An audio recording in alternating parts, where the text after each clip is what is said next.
Chapter 1. I am. All things, when they are admitted, are made manifest by light, for everything that is made manifest is light. Ephesians 5:13. The light is consciousness. Consciousness is one manifesting in legions of forms or levels of consciousness. There is no one that is not all that is, for consciousness, though expressed in an infinite series of levels, is not divisional. There is no real separation or gap in consciousness. I am cannot be divided. I may conceive myself to be a rich man, a poor man, a beggar man, or a thief, but the center of my being remains the same regardless of the concept I hold of myself. At the center of manifestation, there is only one I am manifesting in legions of forms or concepts of itself, and I am that I am. I am is the self-definition of the Absolute, the foundation on which everything rests. I am is the first cause substance. I am is the self-definition of God. I am hath sent me unto you. I am that I am. Be still and know that I am God. I am is a feeling of permanent awareness. The very center of consciousness is the feeling of I am. I may forget who I am, where I am, what I am, but I cannot forget that I am. The awareness of being remains, regardless of the degree of forgetfulness of who, where, and what I am. I am is that which, amid unnumbered forms, is ever the same. This great discovery of cause reveals that, good or bad, man is actually the arbiter of his own fate, and that it is his concept of self that determines the world in which he lives, and his concept of himself is his reactions to life. In other words, if you are experiencing ill health, knowing the truth about cause, you cannot attribute the illness to anything other than to the particular arrangement of the basic cause substance, an arrangement which was produced by your reactions to life and is defined by your concept, I am unwell. This is why you are told, let the weak men say, I am strong, Joel 3:10, for by his assumption, the cause substance I am is rearranged and must therefore manifest that which its rearrangement affirms. This principle governs every aspect of your life, be it social, financial, intellectual, or spiritual. I am is that reality to which, whatever happens, we must turn for an explanation of the phenomena of life. It is I am's concept of itself that determines the form and scenery of its existence. Everything depends upon its attitude towards itself. That which it will not affirm as true of itself cannot awaken in this world. That is, your concept of self, such as I am strong, I am secure, I am loved, determines the world in which you live.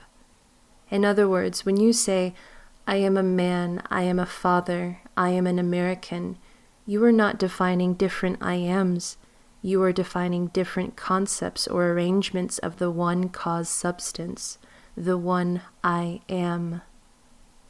Even in the phenomena of nature, if the tree were articulate, it would say, I am a tree, an apple tree, a fruit tree.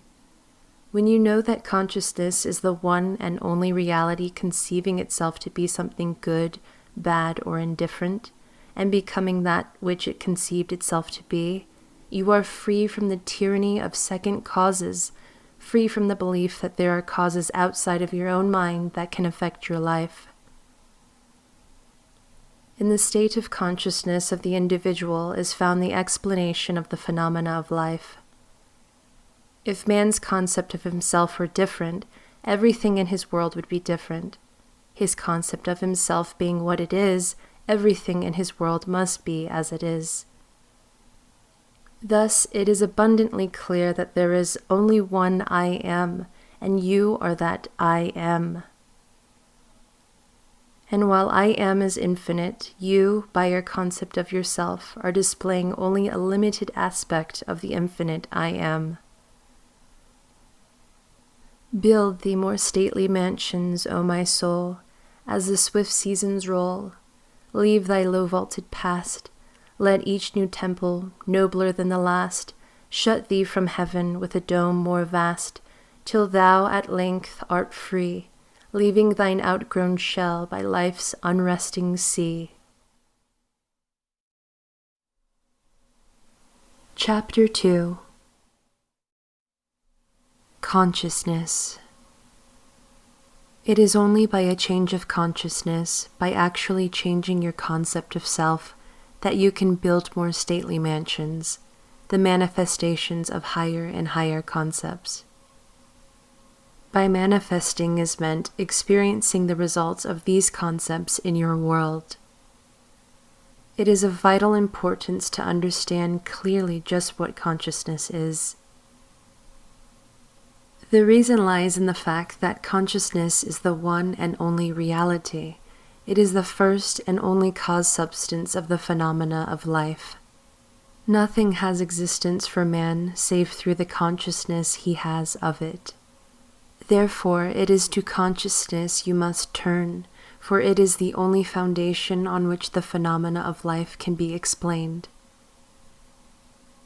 If we accept the idea of a first cause, it follows that the evolution of that cause could never result in anything foreign to itself. That is, if the first cause substance is light, all its evolutions, fruits, and manifestations would remain light. The first cause substance being consciousness, all its evolutions, fruits, and phenomena must remain consciousness. All that could be observed would be a higher or lower form, or variation of the same thing. In other words, if your consciousness is the only reality, it must also be the only substance. Consequently, what appears to you as circumstances, conditions, and even material objects are really only the products of your own consciousness. Nature, then, as a thing or a complex of things external to your mind, must be rejected. You and your environment cannot be regarded as existing separately. You and your world are one. Therefore, you must turn from the objective appearance of things to the subjective center of things, your consciousness, if you truly desire to know the cause of the phenomena of life, and how to use this knowledge to realize your fondest dreams. In the midst of the apparent contradictions, antagonisms, and contrasts of your life, there is only one principle at work, only your consciousness operating. Difference does not consist in variety of substance, but in variety of arrangement of the same cause substance, your consciousness. The world moves with motiveless necessity. By this is meant that it has no motive of its own, but is under the necessity of manifesting your concept, the arrangement of your mind, and your mind is always arranged in the image of all you believe and consent to as true. The rich man, poor man, beggar man, or thief are not different minds, but different arrangements of the same mind, in the same sense that a piece of steel when magnetized differs not in substance from its demagnetized state, but in the arrangement and order of its molecules. A single electron revolving in a specified orbit constitutes the unit of magnetism. When a piece of steel or anything else is demagnetized, the revolving electrons have not stopped. Therefore, the magnetism has not gone out of existence. There is only a rearrangement of the particles so that they produce no outside or perceptible effect. When particles are arranged at random, mixed up in all directions, the substance is said to be demagnetized. But when particles are marshaled in ranks so that a number of them face in one direction, the substance is a magnet. Magnetism is not generated, it is displayed. Health, wealth, beauty, and genius are not created. They are only manifested by the arrangement of your mind, that is, by your concept of yourself. And your concept of yourself is all that you accept and consent to as true. What you consent to can only be discovered by an uncritical observation of your reactions to life. Your reactions reveal where you live psychologically, and where you live psychologically determines how you live here in the outer, visible world. The importance of this in your daily life should be immediately apparent. The basic nature of the primal cause is consciousness. Therefore, the ultimate substance of all things is consciousness. Chapter 3. Power of Assumption. Man's chief delusion is his conviction that there are causes other than his own state of consciousness. All that befalls a man, all that is done by him, all that comes from him, happens as a result of his state of consciousness. A man's consciousness is all that he thinks and desires and loves, all that he believes is true and consents to. That is why a change of consciousness is necessary before you can change your outer world. Rain falls as a result of a change in temperature in the higher regions of the atmosphere. So, in like manner, a change of circumstance happens as a result of a change in your state of consciousness. Be ye transformed by the renewing of your mind. To be transformed, the whole basis of your thoughts must change. But your thoughts cannot change unless you have new ideas, for you think from your ideas. All transformation begins with an intense, burning desire to be transformed. The first step in the renewing of the mind is desire. You must want to be different and intend to be before you can begin to change yourself. Then you must make your future dream a present fact. You do this by assuming the feeling of your wish fulfilled. By desiring to be other than what you are, you can create an ideal of the person you want to be and assume that you are already that person. If this assumption is persisted in until it becomes your dominant feeling, the attainment of your ideal is inevitable. The ideal you hope to achieve is always ready for an incarnation, but unless you yourself offer it human parentage, it is incapable of birth. Therefore, your attitude should be one in which, having desired to express a higher state, you alone accept the task of incarnating this new and greater value of yourself. In giving birth to your ideal, you must bear in mind that the methods of mental and spiritual knowledge are entirely different. This is a point that is truly understood by probably not more than one person in a million. You know a thing mentally by looking at it from the outside, by comparing it with other things, by analyzing it and defining it, by thinking of it. Whereas you can know a thing spiritually only by becoming it, only by thinking from it. You must be the thing itself and not merely talk about it or look at it. You must be like the moth in search of his idol, the flame, who spurred with true desire, plunging at once into the sacred fire, folding his wings within, till he became one color and one substance with the flame. He only knew the flame who in it burned, and only he could tell who never to tell returned. Just as the moth in his desire to know the flame was willing to destroy himself, so must you, in becoming a new person, be willing to die to your present self. You must be conscious of being healthy if you are to know what health is. You must be conscious of being secure if you are to know what security is. Therefore, to incarnate a new and greater value of yourself, you must assume that you already are what you want to be and live by faith in this assumption, which is not yet incarnate in the body of your life, in confidence that this new value or state of consciousness will become incarnated through your absolute fidelity to the assumption that you are that which you desire to be. This is what wholeness means, what integrity means.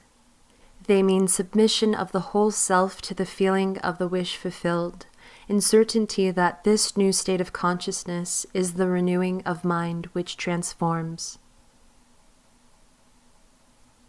There is no order in nature corresponding to this willing submission of the self to the ideal beyond the self.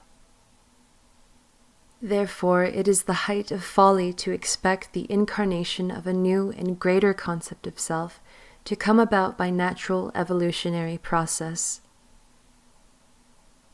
That which requires a state of consciousness to produce its effect obviously cannot be affected without such a state of consciousness, and in your ability to assume the feeling of a greater life, to assume a new concept of yourself, you possess what the rest of nature does not possess, imagination, the instrument by which you create your world.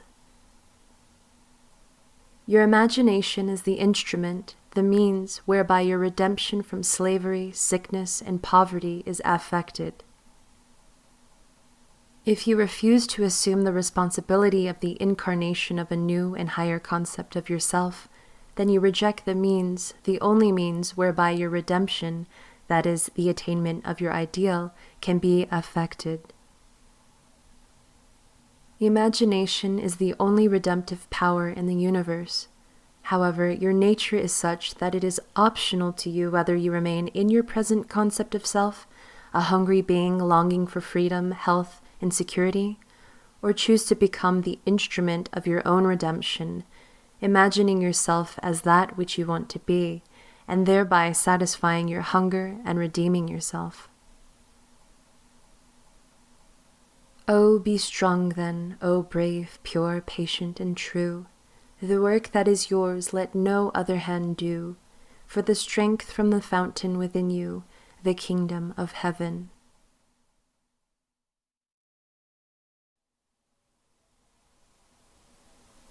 Chapter 4. Desire.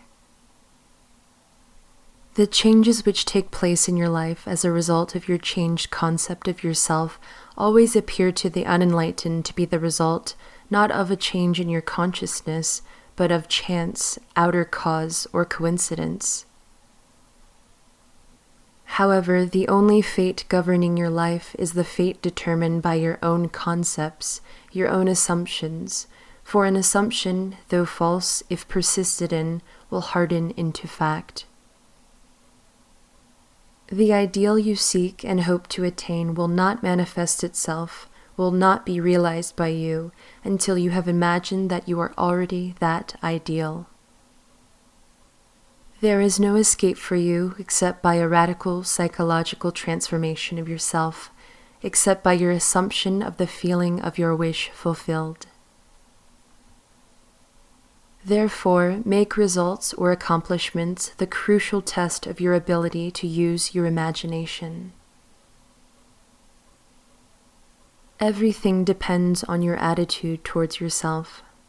That which you will not affirm as true of yourself can never be realized by you, for that attitude alone is the necessary condition by which you realize your goal. All transformation is based upon suggestion, and this can work only where you lay yourself completely open to an influence. You must abandon yourself to your ideal as a woman abandons herself to love, for complete abandonment of self to it is the way to union with your ideal. You must assume the feeling of the wish fulfilled until your assumption has all the sensory vividness of reality. You must imagine that you are already experiencing what you desire. That is, you must assume the feeling of the fulfillment of your desire until you are possessed by it, and this feeling crowds all other ideas out of your consciousness. The man who is not prepared for the conscious plunge into the assumption of the wish fulfilled, in the faith that it is the only way to the realization of his dream, is not yet ready to live consciously by the law of assumption, although there is no doubt that he does live by the law of assumption unconsciously. But for you who accept this principle and are ready to live by consciously assuming that your wish is already fulfilled, the adventure of life begins. To reach a higher level of being, you must assume a higher concept of yourself. If you will not imagine yourself as other than what you are, then you remain as you are. For if ye believe not that I am He, ye shall die in your sins. If you do not believe that you are He, the person you want to be, then you remain as you are. Through the faithful, systematic cultivation of the feeling of the wish fulfilled, desire becomes the promise of its own fulfillment. The assumption of the feeling of the wish fulfilled makes the future dream a present fact.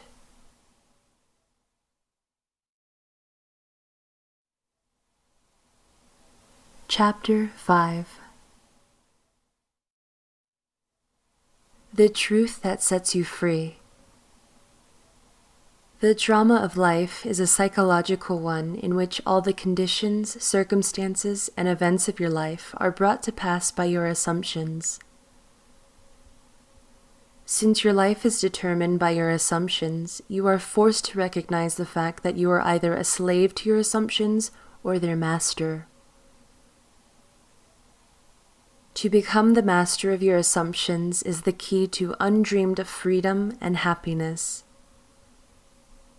You can attain this mastery by deliberate conscious control of your imagination. You determine your assumptions in this way. Form a mental image, a picture of the state desired, of the person you want to be. Concentrate your attention upon this feeling that you are already that person.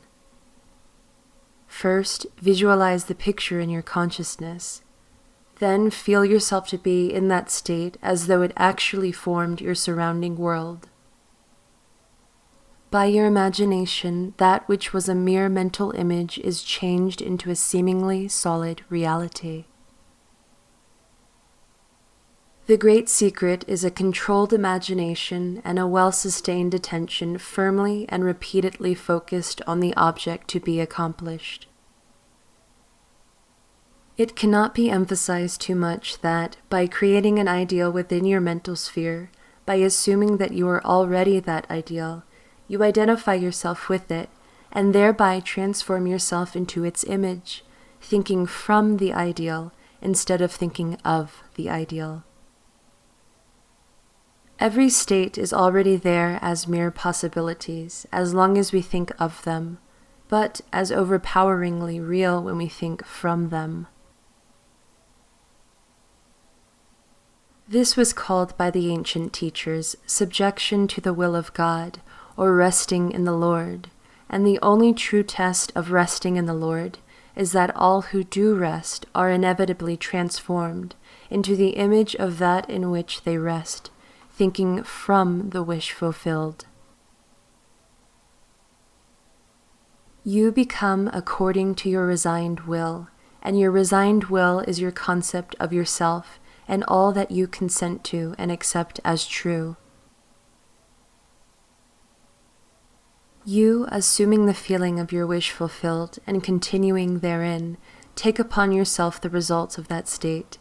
Not assuming the feeling of your wish fulfilled, you are ever free of the results. When you understand the redemptive function of imagination, you hold in your hands the key to the solution of all your problems. Every phase of your life is made by the exercise of your imagination. Determined imagination alone is the means of your progress, of the fulfilling of your dreams. It is the beginning and end of all creating. The great secret is a controlled imagination and a well-sustained attention firmly and repeatedly focused on the feeling of the wish fulfilled, until it fills the mind and crowds all other ideas out of consciousness. What greater gifts could be given you than to be told the truth that will set you free? John 8:32. The truth that sets you free is that you can experience in imagination what you desire to experience in reality, and by maintaining this experience in imagination, your desire will become an actuality. You are limited only by your uncontrolled imagination and lack of attention to the feeling of your wish fulfilled. When the imagination is not controlled and the attention not steadied on the feeling of the wish fulfilled, then no amount of prayer or piety or invocation will produce the desired effect. When you can call up at will whatsoever image you please, when the forms of your imagination are as vivid to you as the forms of nature, you are a master of your fate. Visions of beauty and splendor, forms of a long-lost race, sounds and faces and voices from the fourth dimension of space, and on through the universe boundless, our thoughts go lightning-shod. Some call it imagination, and others call it God.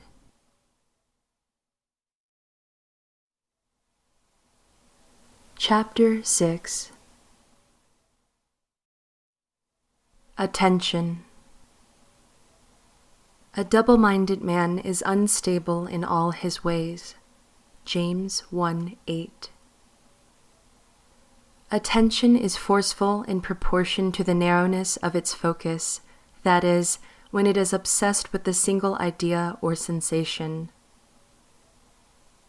It is steadied and powerfully focused only by such an adjustment of the mind as permits you to see one thing only, for you steady the attention and increase its power by confining it. The desire which realizes itself is always a desire upon which attention is exclusively concentrated, for an idea is endowed with power only in proportion to the degree of attention fixed on it. Concentrated observation is the attentive attitude directed from some specific end. The attentive attitude involves selection, for when you pay attention, it signifies that you have decided to focus your attention on one object or state rather than on another. Therefore, when you know what you want, you must deliberately focus your attention on the feeling of your wish fulfilled, until that feeling fills the mind and crowds all other ideas out of consciousness. The power of attention is the measure of your inner force. Concentrated observation of one thing shuts out other things and causes them to disappear. The great secret of success is to focus the attention on the feeling of the wish fulfilled without permitting any distraction. All progress depends on an increase of attention. The ideas which impel you to action are those which dominate the consciousness, those which possess the attention. The idea which excludes all others from the field of attention discharges in action. This one thing I do, forgetting those things that are behind, I press toward the mark. Philippians 3:13 and 14. This means you, this one thing you can do, forgetting those things that are behind. You can press toward the mark of filling your mind with the feeling of the wish fulfilled. To the unenlightened man, this will seem to be all fantasy, yet all progress comes from those who do not take the accepted view, nor accept the world as it is. As was stated heretofore, if you can imagine what you please, and if the forms of your thought are as vivid as the forms of nature, you are, by virtue of the power of your imagination, master of your fate. Your imagination is you yourself, and the world as your imagination sees it is the real world. When you set out to master the movements of attention, which must be done if you would successfully alter the course of observed events, it is then you realize how little control you exercise over your imagination, and how much it is dominated by sensory impressions and by a drifting on the tides of idle moods. To aid in mastering the control of your attention, practice this exercise. Night after night, just before you drift off to sleep, strive to hold your attention on the activities of the day in reverse order. Focus your attention on the last thing you did, that is, getting into bed, and then move it backward in time over the events until you reach the first event of the day, getting out of bed. This is no easy exercise, but just as specific exercises greatly help in developing specific muscles, this will help greatly in developing the muscle of your attention. Your attention must be developed, controlled, and concentrated in order to change your concepts of yourself successfully, and thereby change your future. Imagination is able to do anything, but only according to the internal direction of your attention. If you persist night after night, sooner or later you will awaken in yourself a center of power and become conscious of your greater self, the real you. Attention is developed by repeated exercise or habit. Through habit, an action becomes easier, and so, in course of time, gives rise to a facility or faculty, which can then be put to higher uses. When you attain control of the internal direction of your attention, you will no longer stand in shallow water, but will launch out into the deep of life. You will walk in the assumption of the wish fulfilled, as on a foundation more solid even than earth.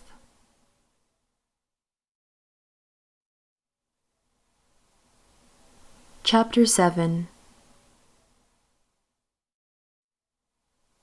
Attitude. Experiments recently conducted by Merrill Lawrence of Princeton and Adelbert Ames of Dartmouth, and the latter's psychology laboratory at Hanover, New Hampshire, prove that what you see when you look at something depends not so much on what is there, as on the assumption you make when you look. Since what we believe to be the real physical world is actually only an assumptive world, it is not surprising that these experiments prove that what appears to be solid reality is actually the result of expectations or assumptions. Your assumptions determine not only what you see, but also what you do, for they govern all your conscious and subconscious movements toward the fulfillment of themselves. Over a century ago, this truth was stated by Emerson as follows: "As the world was plastic and fluid in the hands of God, so it is ever to so much of His attributes as we bring to it. To ignorance and sin it is flint. They adapt themselves to it as they may, but in proportion as a man has anything in him divine, the firmament flows before him and takes his signet and form." Your assumption is the hand of God molding the firmament into the image of that which you assume. The assumption of the wish fulfilled is the high tide which lifts you easily off the bar of the senses where you have so long lain stranded. It lifts the mind into prophecy, in the full right sense of the word. And if you have that controlled imagination and absorbed attention which it is possible to attain, you may be sure that all your assumption implies will come to pass. When William Blake wrote, "What seems to be is to those to whom it seems to be," he was only repeating the eternal truth. There is nothing unclean of itself, but to him that esteemeth anything to be unclean, to him it is unclean. Romans 14:14. Because there is nothing unclean of itself or clean of itself, you should assume the best and think only of that which is lovely and of good report. Philippians 4:8. It is not superior insight, but ignorance of this law of assumption. If you read into the greatness of men some littleness with which you may be familiar, or into some situation or circumstance an unfavorable conviction. Your particular relationship to another influences your assumption with respect to that other, and makes you see in him that which you do see. If you change your opinion of another, then what you now believe of him cannot be absolutely true, but is only relatively true. The following is an actual case history illustrating how the law of assumption works. One day, a costume designer described to me her difficulties in working with a prominent theatrical producer. She was convinced that he unjustly criticized and rejected her best work, and that often he was deliberately rude and unfair to her. Upon hearing her story, I explained that if she found the other rude and unfair, it was a sure sign that she herself was wanting and that it was not the producer, but herself that was in need of a new attitude. I told her that the power of this law of assumption and its practical application could be discovered only through experience, and that only by assuming that the situation was already what she wanted it to be, could she prove that she could bring about the change desired. Her employer was merely bearing witness, telling her by his behavior what her concept of him was. I suggested that it was quite probable that she was carrying on conversations with him in her mind, which were filled with criticism and recriminations. There was no doubt but that she was mentally arguing with the producer, for others only echo that which we whisper to them in secret. I asked her if it was not true that she talked to him mentally, and, if so, what those conversations were like. She confessed that every morning on her way to the theater, she told him just what she thought of him, in a way she would never have dared address him in person. The intensity and force of her mental arguments with him automatically established his behavior towards her. She began to realize that all of us carry on mental conversations, but unfortunately, on most occasions, these conversations are argumentative, that we have only to observe the passerby on the street to prove his assertion, that so many people are mentally engrossed in conversation and few appear to be happy about it, but the very intensity of their feeling must lead them quickly to the unpleasant incident they themselves have mentally created, and therefore must now encounter. When she realized what she had been doing, she agreed to change her attitude and to live this law faithfully by assuming that her job was highly satisfactory, and her relationship with the producer was a very happy one. To do this, she agreed that, before going to sleep at night on her way to work and at other intervals during the day, she would imagine that he had congratulated her on her fine designs and that she, in turn, had thanked him for his praise and kindness. To her great delight, she soon discovered for herself that her own attitude was the cause of all that befell her. The behavior of her employer miraculously reversed itself, his attitude, echoing as it had always done that which she had assumed, now reflected her changed concept of him. What she did was by the power of her imagination. Her persistent assumption influenced his behavior and determined his attitude toward her. With the passport of desire on the wings of a controlled imagination, she traveled into the future of her own predetermined experience. Thus we see it is not facts, but that which we create in our imagination which shapes our lives, for most of the conflicts of the day are due to the want of a little imagination to cast the beam out of our own eye. It is the exact and literal-minded who live in a fictitious world. As this designer, by her controlled imagination, started the subtle change in her employer's mind, so can we, by the control of our own imagination and wisely directed feeling, solve our problems. By the intensity of her imagination and feeling, the designer cast a kind of enchantment on her producer's mind and caused him to think that his generous praise originated with him. Often our most elaborate and original thoughts are determined by another. We should never be certain that it was not some woman treading in the winepress who began that subtle change in men's mind, or that the passion did not begin in the mind of some shepherd boy, lighting up his eyes for a moment before it ran upon its way. William Butler Yeats.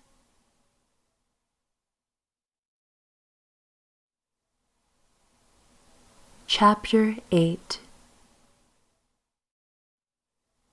Renunciation. There is no coal of character so dead that it will not glow and flame if but slightly turned. Resist not evil. Whosoever shall smite thee on thy right cheek, turn to him the other also. Matthew 5:39. There is a great difference between resisting evil and renouncing it. When you resist evil, you give it your attention. You continue to make it real.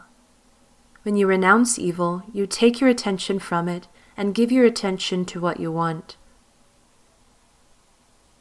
Now is the time to control your imagination and give beauty for ashes, joy for mourning, praise for the spirit of heaviness, that they might be called trees of righteousness, the planting of the Lord, that he might be glorified. Isaiah 61:3. You give beauty for ashes when you concentrate your attention on things as you would like them to be, rather than on things as they are. You give joy for mourning when you maintain a joyous attitude regardless of unfavorable circumstances. You give praise for the spirit of heaviness when you maintain a confident attitude instead of succumbing to despondency. In this quotation, the Bible uses the word tree as a synonym for man. You become a tree of righteousness when the above mental states are a permanent part of your consciousness. You are a planting of the Lord when all of your thoughts are true thoughts. He is I am, as described in chapter 1. I am is glorified when your highest concept of yourself is manifested. When you have discovered your own controlled imagination to be your savior, your attitude will be completely altered without any diminution of religious feeling, and you will say of your controlled imagination, "Behold this vine. I found it a wild tree whose wanton strength had swollen into irregular twigs. But I pruned the plant, and it grew temperate in its vain expense of useless leaves, and knot it as you see into these clean full clusters to repay the hand that wisely wounded it." Robert Southey. By vine is meant your imagination, which, in its uncontrolled state, expends its energy in useless or destructive thoughts and feelings. But you, just as the vine is pruned by cutting away its useless branches and roots, prune your imagination by withdrawing your attention from all unlovely and destructive ideas and concentrating on the ideal you wish to attain. The happier, more noble life you will experience will be the result of wisely pruning your own imagination. Yes, be pruned of all unlovely thoughts and feelings, that you may think truly, and thy thoughts shall the world's famine feed. Speak truly, and each word of thine shall be a fruitful seed. Live truly, and thy life shall be a great and noble creed. Horatio Bonar.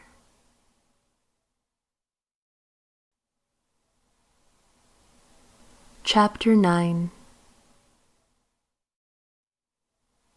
Preparing your place. And all mine are thine, and thine are mine. John 17:10. Trust in thy sickle and reap, for the time is come for thee to reap, for the harvest of the earth is ripe. Revelation 14:15. All is yours. Do not go seeking for that which you are. Appropriate it, claim it, assume it. Everything depends upon your concept of yourself. That which you do not claim as true of yourself cannot be realized by you. The promise is, whosoever hath, to him it shall be given, and he shall have more abundance. But whosoever hath not, from him shall be taken away even that which he seemeth to have. Matthew 25:29, Luke 8:18. Hold fast in your imagination to all that is lovely and of good report, for the lovely and the good are essential in your life if it is to be worthwhile. Assume it. You do this by imagining that you already are what you want to be and already have what you want to have. As a man thinketh in his heart, so is he. Proverbs 23:7. Be still and know that you are that which you desire to be, and you will never have to search for it.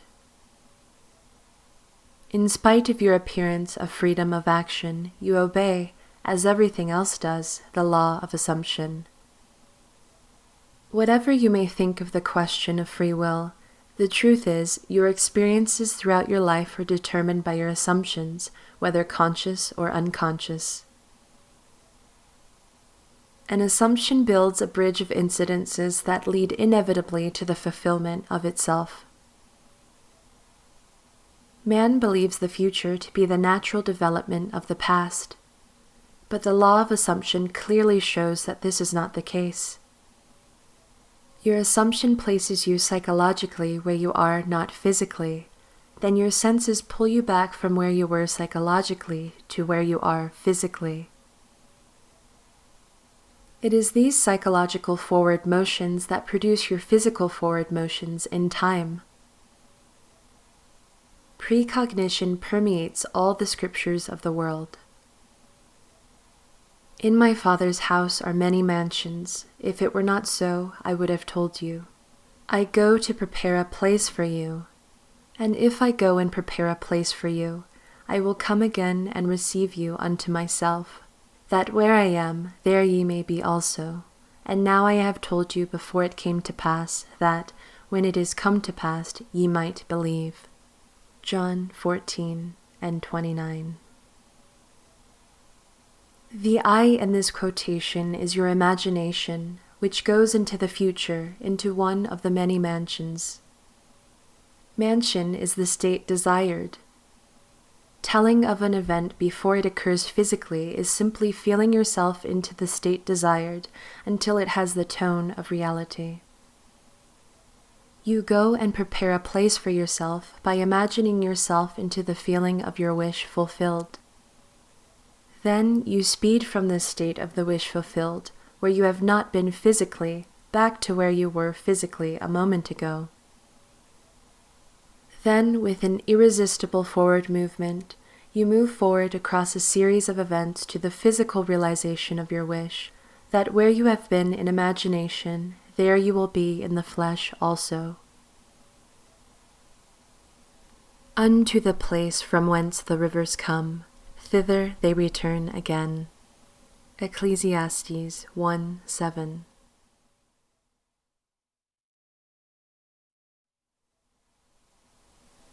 Chapter 10. Creation. I am God declaring the end from the beginning, and from ancient times things that are not yet done. Isaiah 46, 9-10. Creation is finished. Creativeness is only a deeper receptiveness, for the entire contents of all time and all space, while experienced in a time sequence, actually coexist in an infinite and eternal now. In other words, all that you ever have been or ever will be, in fact, all that mankind ever was or ever will be, exists now. This is what is meant by creation, and the statement that creation is finished means nothing is ever to be created, it is only meant to be manifested. What is called creativeness is only becoming aware of what already is. You simply become aware of increasing portions of that which already exists. The fact that you can never be anything that you are not already, or experience anything not already existing, explains the experience of having an acute feeling of having heard before what is being said, or having met before the person being met for the first time, or having seen before a place or thing being seen for the first time. The whole of creation exists in you, and it is your destiny to become increasingly aware of its infinite wonders and to experience ever greater and grander portions of it. If creation is finished and all events are taking place now, the question that springs naturally to the mind is, what determines your time track? That is, what determines the events which you encounter? And the answer is your concept of yourself. Concepts determine the route that attention follows. Here is a good test to prove this fact. Assume the feeling of your wish fulfilled and observe the route that your attention follows. You will observe that as long as you remain faithful to your assumption, so long will your attention be confronted with images clearly related to that assumption. For example, if you assume that you have a wonderful business, you will notice how in your imagination, your attention is focused on incident after incident relating to that assumption. Friends congratulate you, tell you how lucky you are. Others are envious and critical. From there, your attention goes to larger offices, bigger bank balances, and many other similarly related events. Persistence in this assumption will result in actually experiencing, in fact, that which you assumed. The same is true regarding any concept. If your concept of yourself is that you are a failure, you would encounter in your imagination a whole series of incidents in conformance to that concept. Thus, it is clearly seen how you, by your concept of yourself, determine your present, that is, the particular portion of creation which you now experience, and your future, that is, the particular portion of creation which you will experience.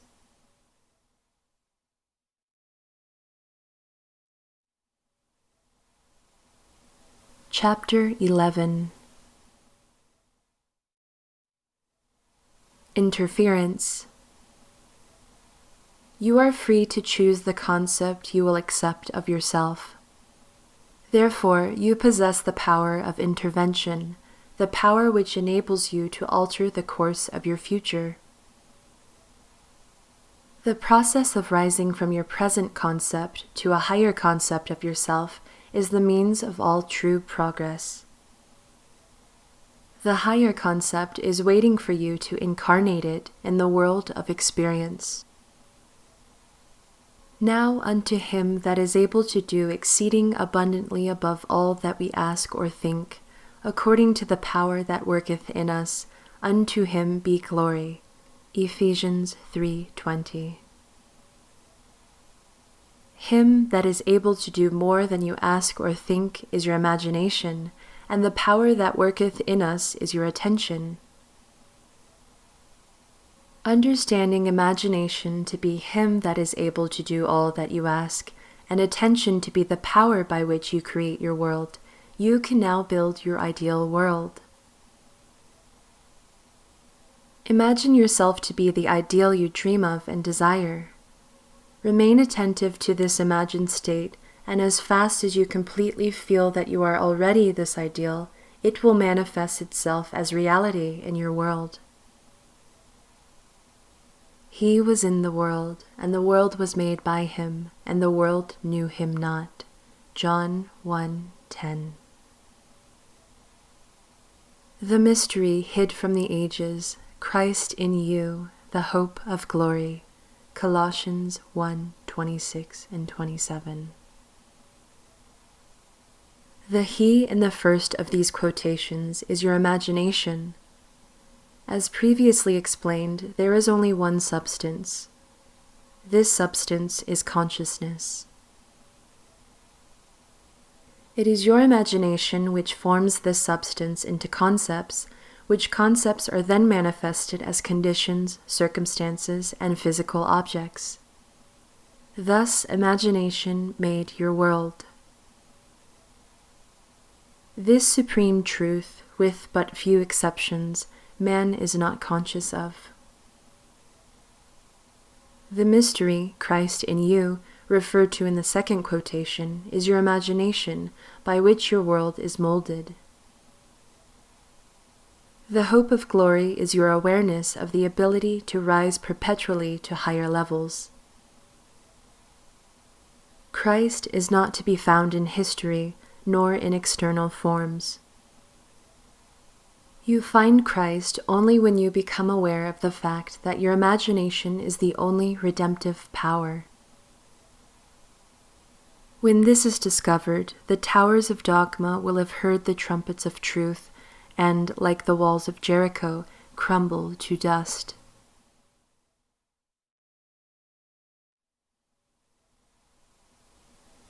Chapter 12. Subjective control. Your imagination is able to do all that you ask in proportion to the degree of your attention. All progress, all fulfillment of desire depend upon the control and concentration of your attention. Attention may be either attracted from without or directed from within. Attention is attracted from without when you are consciously occupied with the external impressions of the immediate present.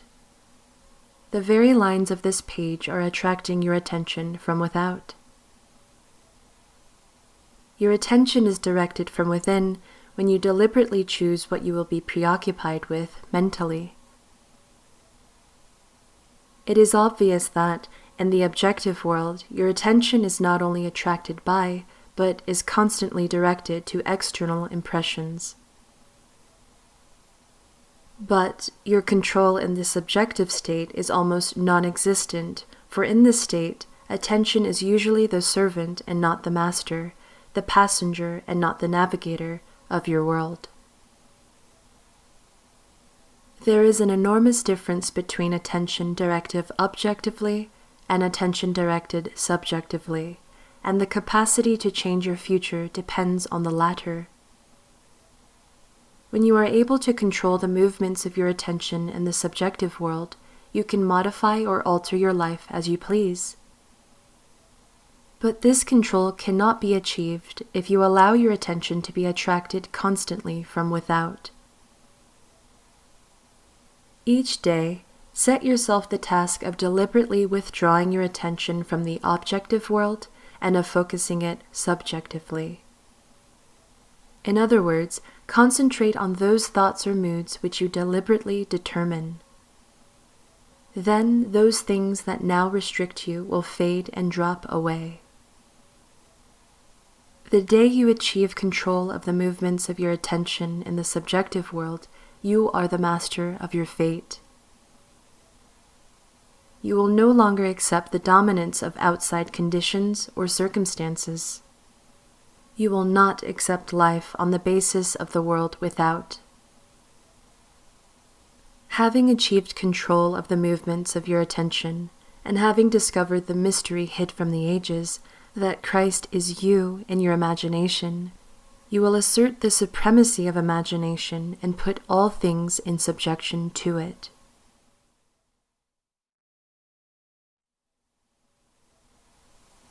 Chapter 13. Acceptance. Man's perceptions are not bounded by organs of perception. He perceives more than sense, though ever so acute, can discover. William Blake. However much you seem to be living in a material world, you are actually living in a world of imagination. The outer physical events of life are the fruit of forgotten blossom times, results of previous and usually forgotten states of consciousness. They are the ends running true to oft-times forgotten imaginative origins. Whenever you become completely absorbed in an emotional state, you are at that moment assuming the feeling of the state fulfilled. If persisted in, whatsoever you are intensely emotional about, you will experience in your world. These periods of absorption, of concentrated attention, are the beginnings of the things you harvest. It is in such moments that you are exercising your creative power, the only creative power there is. At the end of these periods, or moments of absorption, you speed from these imaginative states, where you have not been physically, to where you were physically an instant ago. In these periods, the imagined state is so real that when you return to the objective world and find that it is not the same as the imagined state, it is an actual shock. You have seen something in imagination with such vividness that you now wonder whether the evidence of your senses can now be believed, and, like Keats, you ask, was it a vision or a waking dream? Fled is that music, do I wake or sleep? This shock reverses your time sense. By this is meant that instead of your experience resulting from your past, it now becomes the result of being in imagination where you have not been yet physically. In effect, this moves you across a bridge of incident to the physical realization of your imagined state. The man who at will can assume whatever state he pleases has found the keys to the kingdom of heaven. The keys are desire, imagination, and a steadily focused attention on the feeling of the wish fulfilled. To such a man, any undesirable objective fact is no longer a reality, and the ardent wish no longer a dream. Prove me now herewith, saith the Lord of hosts, if I will not open you the windows of heaven and pour you out a blessing, that there shall not be room enough to receive it. Malachi 3:10. The windows of heaven may not be opened and the treasures seized by a strong will, but they open of themselves and present their treasures as a free gift, a gift that comes when absorption reaches such a degree that it results in a feeling of complete acceptance. The passage from your present state to the feeling of your wish fulfilled is not across a gap. There is continuity between the so-called real and unreal.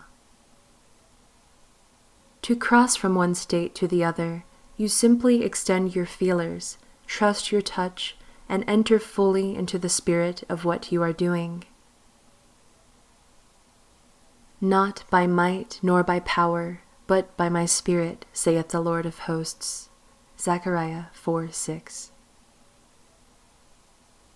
Assume the spirit, the feeling of the wish fulfilled, and you will have opened the windows to receive the blessing. To assume a state is to get into the spirit of it. Your triumphs will be a surprise only to those who did not know your hidden passage from the state of longing, to the assumption of the wish fulfilled. The Lord of Hosts will not respond to your wish until you have assumed the feeling of already being what you want to be, for acceptance is the channel of his action. Acceptance is the Lord of Hosts in action.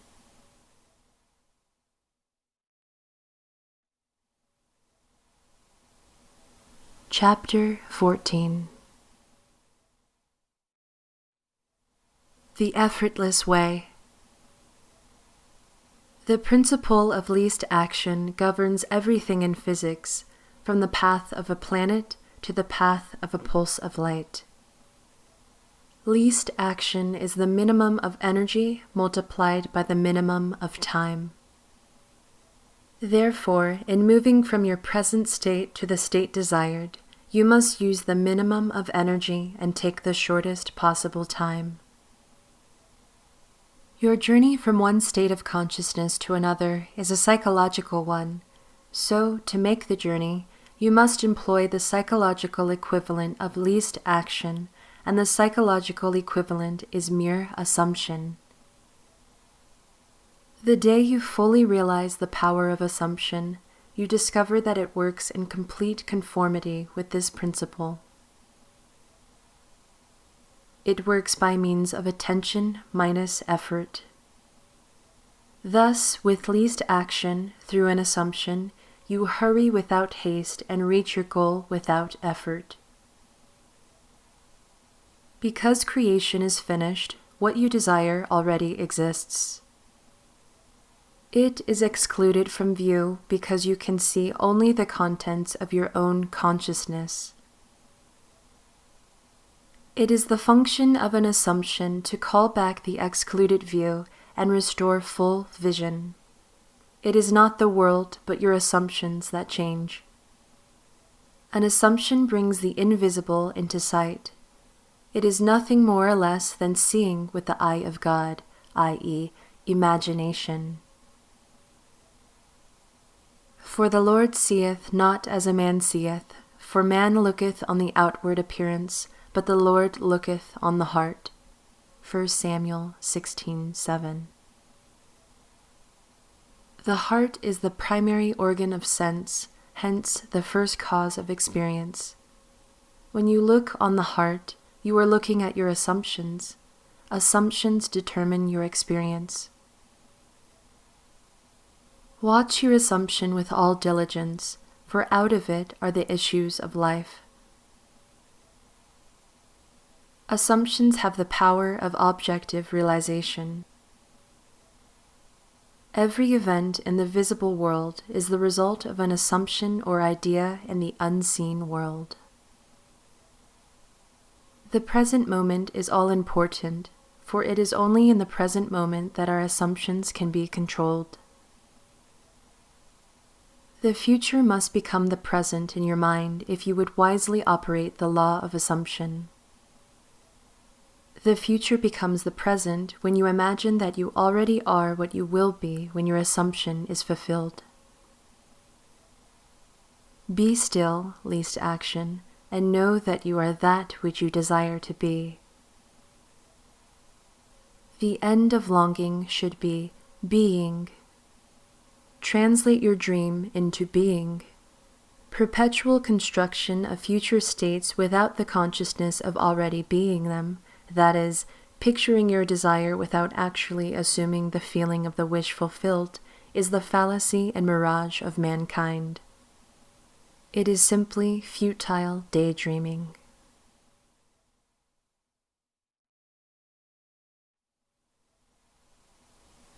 Chapter 15.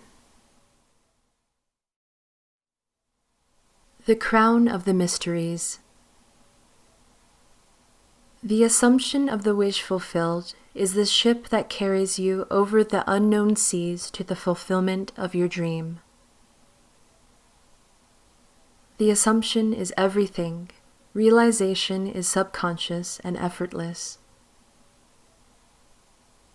Assume a virtue if you have it not. William Shakespeare. Act on the assumption that you already possess that which you sought. Blessed is she that believed, for there shall be a performance of those things which were told her from the Lord. Luke 1:45. As the Immaculate Conception is the foundation of the Christian mysteries, so the Assumption is their crown. Psychologically, the Immaculate Conception means the birth of an idea in your own consciousness, unaided by another. For instance, when you have a specific wish or hunger or longing, it is an Immaculate Conception in the sense that no physical person or thing plants it in your mind. It is self-conceived. Every man is the Mary of the Immaculate Conception, and birth to his idea must give. The Assumption is the crown of the mysteries because it is the highest use of consciousness.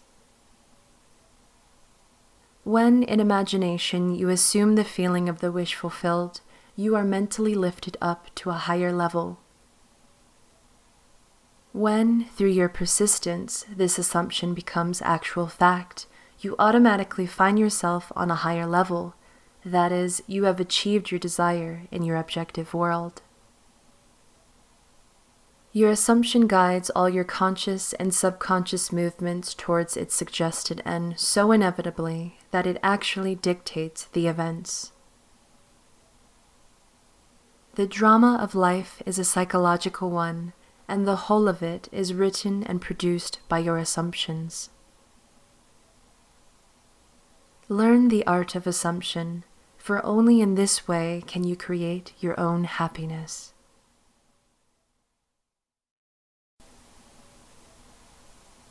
Chapter 16. Personal impotence. Self-surrender is essential, and by that is meant the confession of personal impotence. I can of mine own self do nothing. John 5:30. Since creation is finished, it is impossible to force anything into being. The example of magnetism previously given is a good illustration. You cannot make magnetism, it can only be displayed. You cannot make the law of magnetism. If you want to build a magnet, you can do so only by conforming to the law of magnetism. In other words, you surrender yourself or yield to the law. In like manner, when you use the faculty of assumption, you are conforming to a law just as real as the law governing magnetism. You can neither create nor change the law of assumption. It is in this respect that you are impotent. You can only yield or conform, and since all of your experiences are the result of your assumptions, consciously or unconsciously, the value of consciously using the power of assumption surely must be obvious. Willingly identify yourself with that which you most desire, knowing that it will find expression through you. Yield to the feeling of the wish fulfilled, and be consumed as its victim, then rise as the prophet of the law of assumption.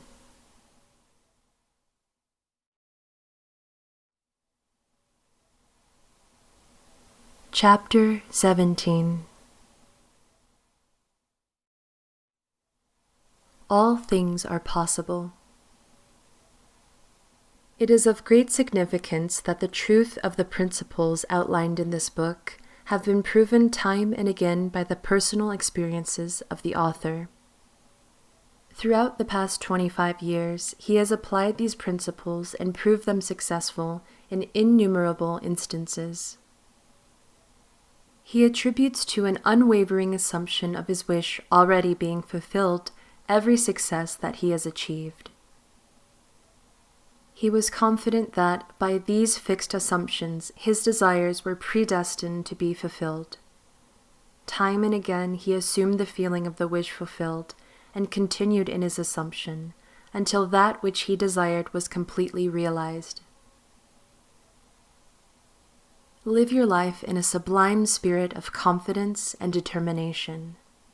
Disregard appearances, conditions, in fact, all evidence of your senses that deny the fulfillment of your desire. Rest in assumption that you are already what you want to be, for in that determined assumption, you and your infinite being are merged in creative unity, and with your infinite being, God, all things are possible. God never fails. For who can stay his hand or say unto him, "What doest thou?" Daniel 4:35. Through the mastery of your assumptions, you are in very truth enabled to master life. It is thus that the ladder of life is ascended, thus the ideal is realized. The clue to the real purpose of life is to surrender yourself to your ideal with such awareness of its reality that you begin to live the life of the ideal and no longer your own life as it was prior to this surrender. He calleth things that are not seen as though they were, and the unseen becomes seen. Romans 4:17. Each assumption has its corresponding world. If you are truly observant, you will notice the power of your assumptions to change circumstances which appear wholly immutable. You, by your conscious assumptions, determine the nature of the world in which you live. Ignore the present state and assume the wish fulfilled. Claim it, it will respond. The law of assumption is the means by which the fulfillment of your desires may be realized. Every moment of your life, consciously or unconsciously, you are assuming a feeling. You can no more avoid assuming a feeling than you can avoid eating and drinking. All you can do is control the nature of your assumptions. Thus, it is clearly seen that the control of your assumption is the key you now hold to an ever-expanding, happier, more noble life.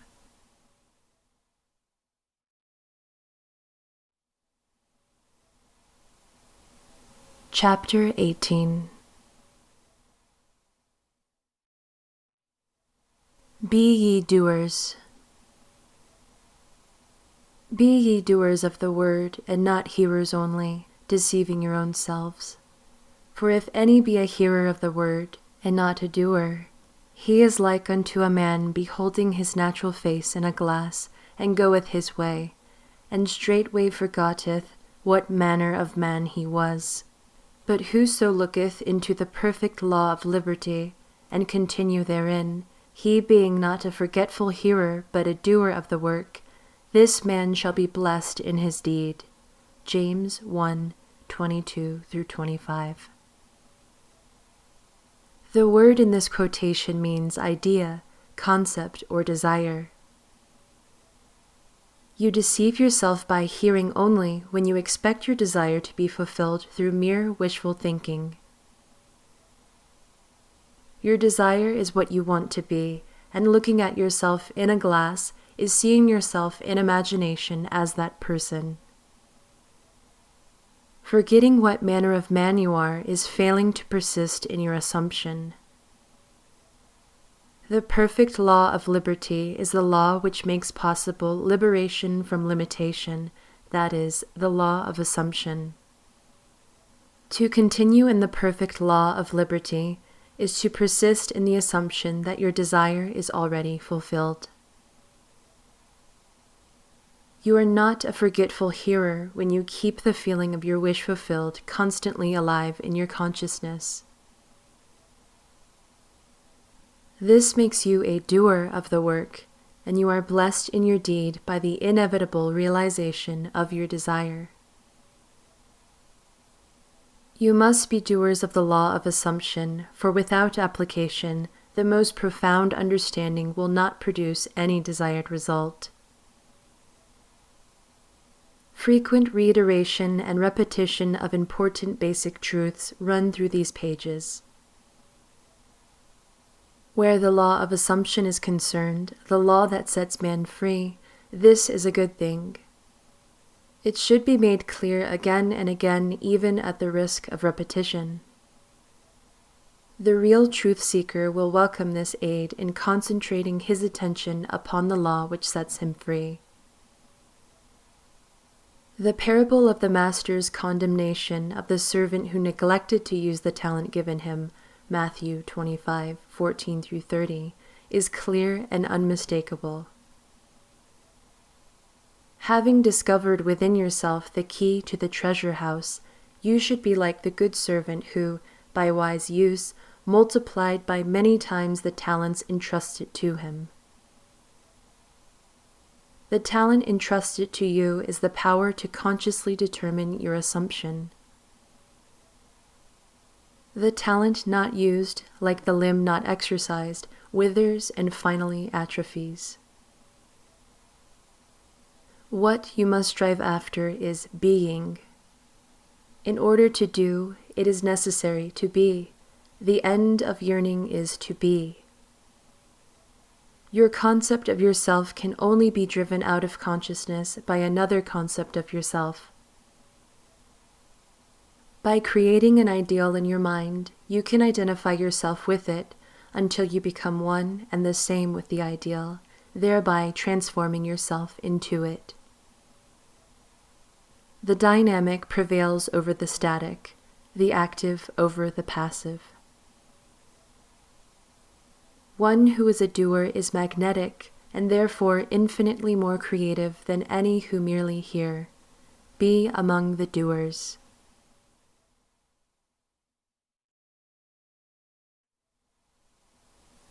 Chapter 19.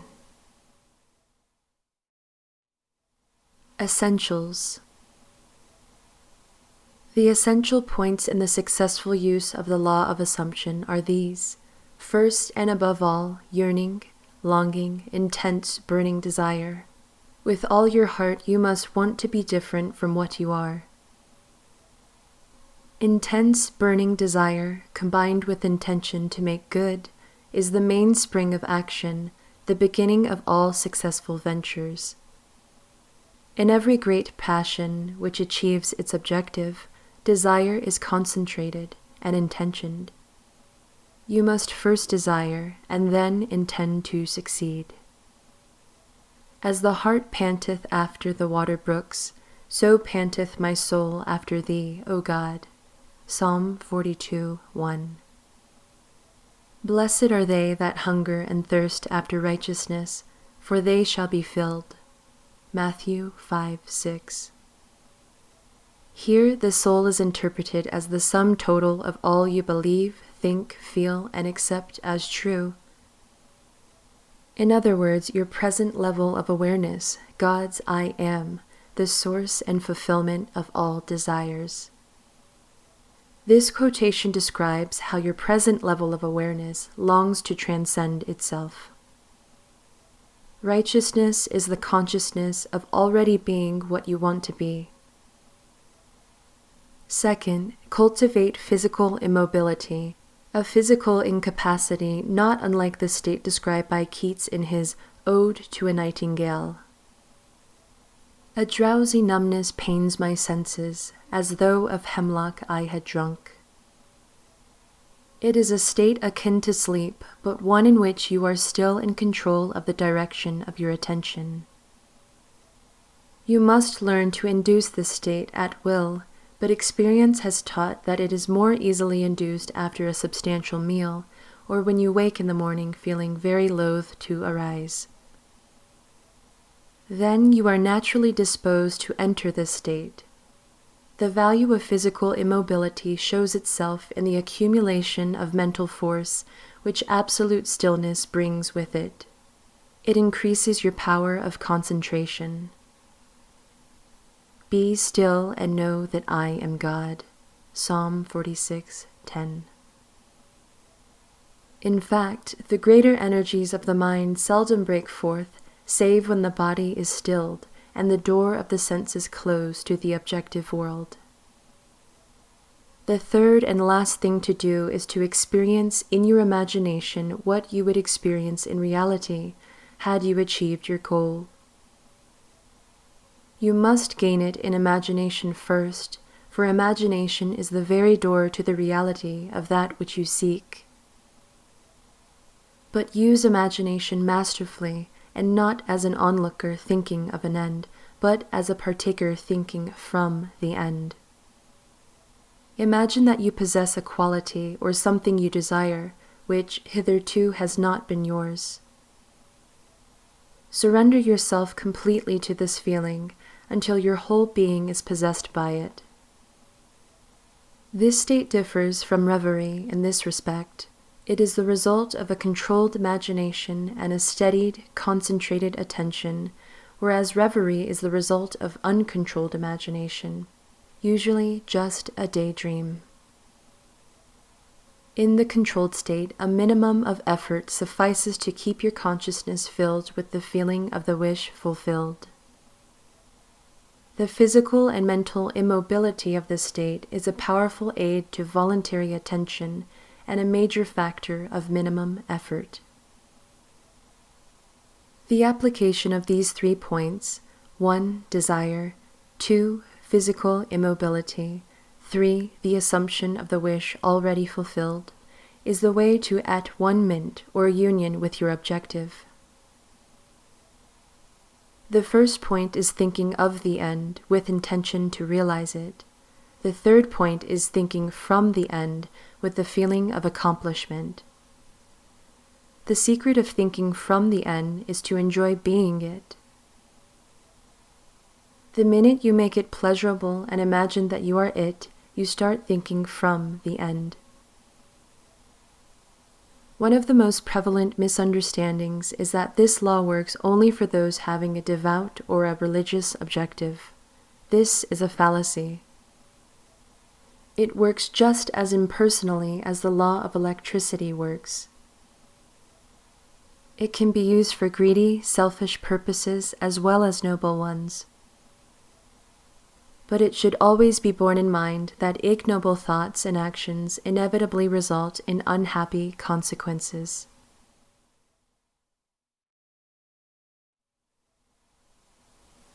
Chapter 20. Righteousness. In the preceding chapter, righteousness was defined as the consciousness of already being what you want to be. This is the true psychological meaning and obviously does not refer to adherence to moral codes, civil law, or religious precepts. You cannot attach too much importance to being righteous. In fact, the entire Bible is permeated with admonition and exhortations on this subject. Break off thy sins by righteousness, Daniel 4:27. My righteousness I hold fast, and will not let it go. My heart shall not reproach me so long as I live. Job 27:6. My righteousness shall answer for me in time to come. Genesis 30:33. Very often the words sin and righteousness are used in the same quotation. This is a logical contrast of opposites and becomes enormously significant in the light of the psychological meaning of righteousness and the psychological meaning of sin. Sin means to miss the mark. Not to attain your desire, not to be the person you want to be, is sinning. Righteousness is the consciousness of already being what you want to be. It is a changeless, educative law that effects must follow causes. Only by righteousness can you be saved from sinning. There is a widespread misunderstanding as to what it means to be saved from sin. The following example will suffice to demonstrate this misunderstanding and to establish the truth. A person living in abject poverty may believe that by means of some religious or philosophical activity, he can be saved from sin and his life improved as a result. If, however, he continues to live in the same state of poverty, it is obvious that what he believed was not the truth, and, in fact, he was not saved. On the other hand, he can be saved by righteousness. The successful use of the law of assumption would have the inevitable result of an actual change in his life. He would no longer live in poverty. He would no longer miss the mark. He would be saved from sin. Except your righteousness shall exceed the righteousness of the scribes and Pharisees, ye shall in no wise enter into the kingdom of heaven. Matthew 5:20. Scribes and Pharisees means those who are influenced and governed by the outer appearances, rules, and customs of the society in which they live, the vain desire to be thought well of by other men. Unless this state of mind is exceeded, your life will be one of limitation, of failure to attain your desires, of missing the mark, of sin. This righteousness is exceeded by true righteousness, which is always the consciousness of already being that which you want to be. One of the greatest pitfalls in attempting to use the law of assumption is focusing your attention on things, on a new home, a better job, a bigger bank balance. This is not the righteousness without which you die in your sins. John 8:24. Righteousness is not the thing itself, it is the consciousness, the feeling of already being the person you want to be, of already having the thing you desire. Seek ye first the kingdom of God and his righteousness, and all these things shall be added unto you. Matthew 6:33. The kingdom, entire creation, of God, your I am, is within you. Righteousness is the awareness that you already possess it all.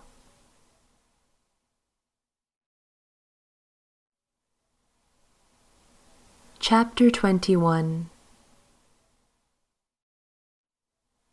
Free Will. The question is often asked, what should be done between the assumption of the wish fulfilled and its realization? Nothing.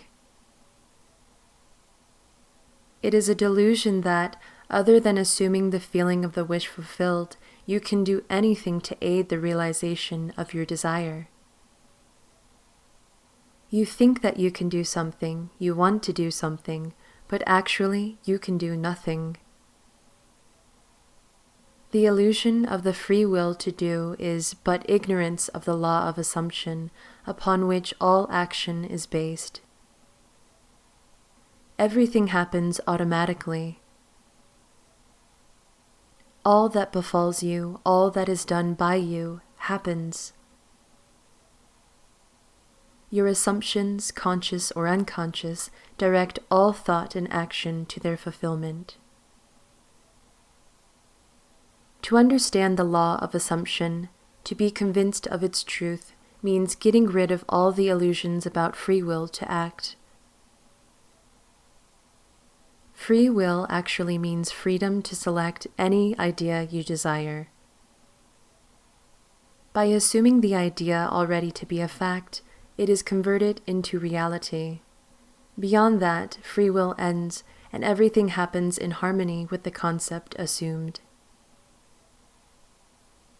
I can of mine own self do nothing, because I seek not mine own will, but the will of the Father which hath sent me. John 5:30. In this quotation, the Father obviously refers to God. In an earlier chapter, God is defined as I am. Since creation is finished, the Father is never in a position of saying, I will be. In other words, everything exists, and the infinite I am consciousness can speak only in the present tense. Not my will, but thine be done. Luke 22:42. I will be is a confession that I am not. The Father's will is always I am. Until you realize that you are the Father, there is only one I am, and your infinite self is that I am. Your will is always I will be. In the law of assumption, your consciousness of being is the Father's will. The mere wish without this consciousness is the my will.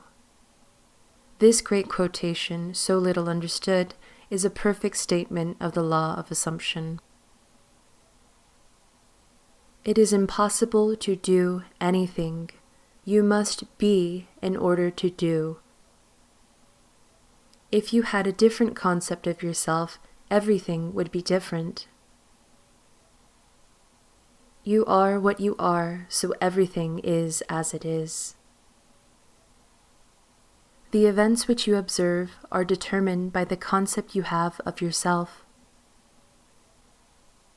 If you change your concept of yourself, the events ahead of you in time are altered, but, thus altered, they form again a deterministic sequence starting from the moment of this changed concept. You are a being with powers of intervention which enable you, by a change of consciousness, to alter the course of observed events, in fact, to change your future. Deny the evidence of the senses and assume the feeling of the wish fulfilled. Inasmuch as your assumption is creative and forms an atmosphere, your assumption, if it be a noble one, increases your assurance and helps you to reach a higher level of being. If, on the other hand, your assumption be an unlovely one, it hinders you and makes your downward way swifter. Just as the lovely assumptions create a harmonious atmosphere, so the hard and bitter feelings create a hard and bitter atmosphere. Whatsoever things are pure, just, lovely, of good report, think on these things. Philippians 4:8. This means to make your assumptions the highest, noblest, happiest concepts. There is no better time to start than now. The present moment is always the most opportune in which to eliminate all unlovely assumptions and to concentrate only on the good. As well as yourself, claim for others their divine inheritance. See only their good and the good in them.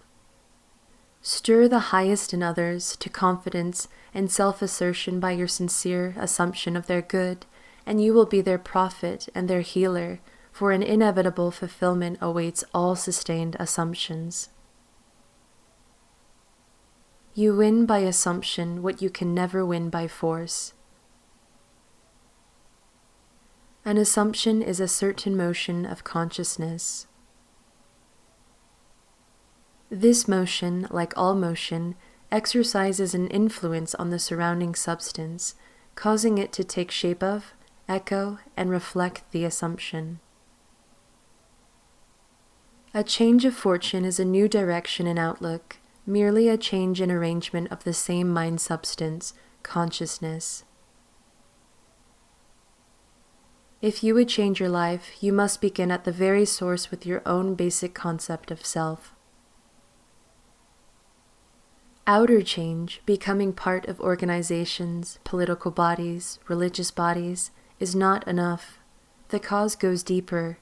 The essential change must take place in yourself, in your own concept of self. You must assume that you are what you want to be and continue therein, for the reality of your assumption has its being in complete independence of objective fact, and will clothe itself in flesh if you persist in the feeling of the wish fulfilled. When you know that assumptions, if persisted in, harden into facts, then events which seem to the uninitiated mere accidents will be understood by you to be the logical and inevitable effects of your assumption. The important thing to bear in mind is that you have infinite free will in choosing your assumptions, but no power to determine conditions and events. You can create nothing, but your assumption determines what portion of creation you will experience.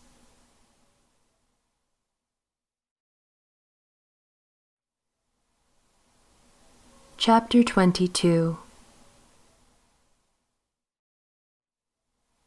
Persistence.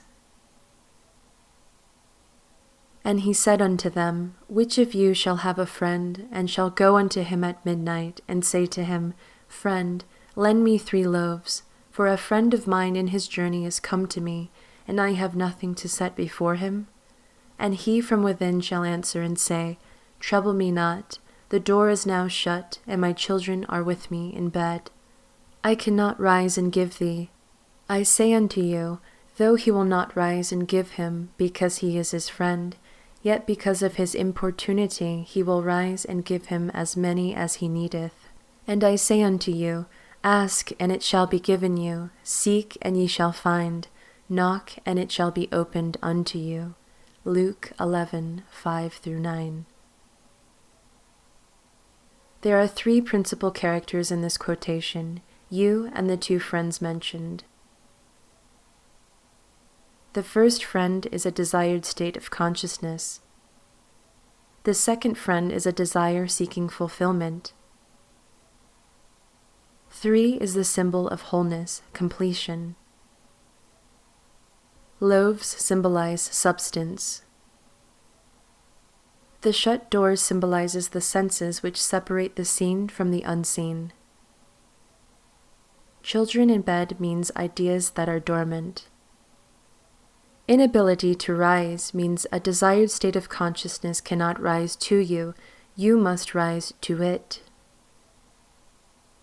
Importunity means demanding persistency, a kind of brazen impudence. Ask, seek, and knock mean assuming the consciousness of already having what you desire.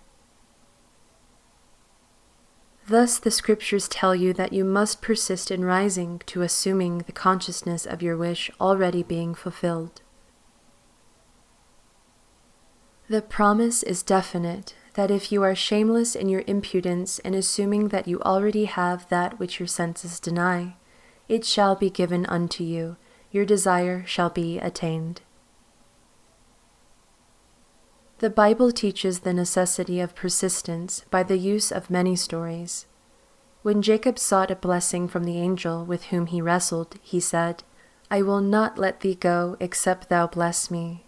Genesis 32:26. When the Shunammite sought the help of Elijah, she said, As the Lord liveth, and as thy soul liveth, I will not leave thee. And he rose and followed her. 2 Kings 4:30. The same idea is expressed in another passage. And he spake a parable unto them, that men ought always to pray and not to faint, saying, There was in a city a judge, which feared not God, neither regarded man, and there was a widow in that city, and she came unto him, saying, Avenge me of mine adversary. And he would not for a while, but afterward he said within himself, Though I fear not God, nor regard man, yet because this widow troubleth me, I will avenge her, lest she weary me by her continual coming. Luke 18:1-5.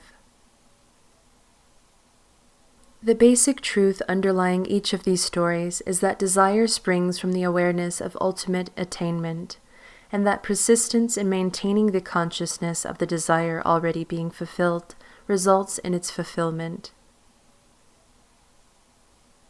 It is not enough to feel yourself into the state of the answered prayer. You must persist in that state. That is the reason for the injunction. Man ought always to pray and not to faint. Luke 18:1. Here, to pray means to give thanks for already having what you desire. Only persistency in the assumption of the wish fulfilled can cause those subtle changes in your mind, which result in the desired change in your life. It matters not whether they be angels, Elijah, or reluctant judges, all must respond in harmony with your persistent assumption. When it appears that people other than yourself in your world do not act toward you as you would like, it is not due to reluctance on their part, but a lack of persistence in your assumption of your life already being as you want it to be. Your assumption to be effective cannot be a single isolated act. It must be a maintained attitude of the wish fulfilled. And that maintained attitude that gets you there, so that you think from your wish fulfilled instead of thinking about your wish, is aided by assuming the feeling of the wish fulfilled frequently. It is the frequency, not the length of time, that makes it natural. That to which you constantly return constitutes your truest self. Frequent occupancy of the feeling of the wish fulfilled is the secret of success.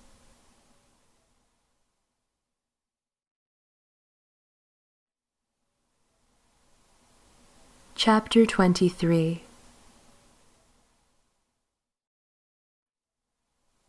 Case Histories. It will be extremely helpful at this point to cite a number of specific examples of the successful application of this law. Actual case histories are given. In each of these, the problem is clearly defined, and the way imagination was used to attain the required state of consciousness is fully described. In each of these instances, the author of this book was either personally concerned or was told the facts by the person involved. 1. This is a story with every detail of which I am personally familiar. In the spring of 1943, a recently drafted soldier was stationed in a large army camp in Louisiana.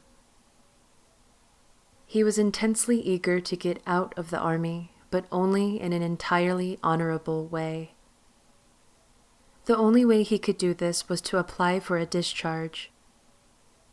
The application then required the approval of his commanding officer to become effective. Based on Army regulations, the decision of the commanding officer was final and could not be appealed. The soldier, following all the necessary procedure, applied for a discharge. Within 4 hours, this application was returned, marked disapproved. Convinced he could not appeal the decision to any higher authority, military or civilian, he turned within to his own consciousness, determined to rely on the law of assumption. The soldier realized that his consciousness was the only reality, that his particular state of consciousness determined the events he would encounter. That night, in the interval between getting into bed and falling asleep, he concentrated on consciously using the law of assumption.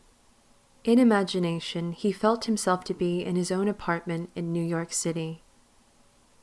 He visualized his apartment, that is, in his mind's eye, he actually saw his own apartment, mentally picturing each one of the familiar rooms with all the furnishings vividly real.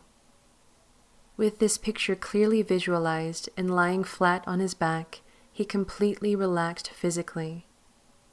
In this way, he induced a state bordering on sleep, at the same time retaining control of the direction of his attention. When his body was completely immobilized, he assumed that he was in his room and felt himself to be lying in his own bed, a very different feeling from that of lying on an army cot. In imagination, he rose from the bed, walked from room to room, touching various pieces of furniture. He then went to the window and, with his hands resting on the sill, looked out on the street on which his apartment faced. So vivid was all this in imagination that he saw in detail the pavement, the railings, the trees, and the familiar red brick of the building on the opposite side of the street. He then returned to his bed and felt himself drifting off to sleep. He knew that it was most important in the successful use of this law that at the actual point of falling asleep, his consciousness be filled with the assumption that he was already what he wanted to be. All that he did in imagination was based on the assumption that he was no longer in the army. Night after night, the soldier enacted this drama. Night after night, in imagination, he felt himself honorably discharged back in his home, seeing all the familiar surroundings, and falling asleep in his own bed. This continued for 8 nights.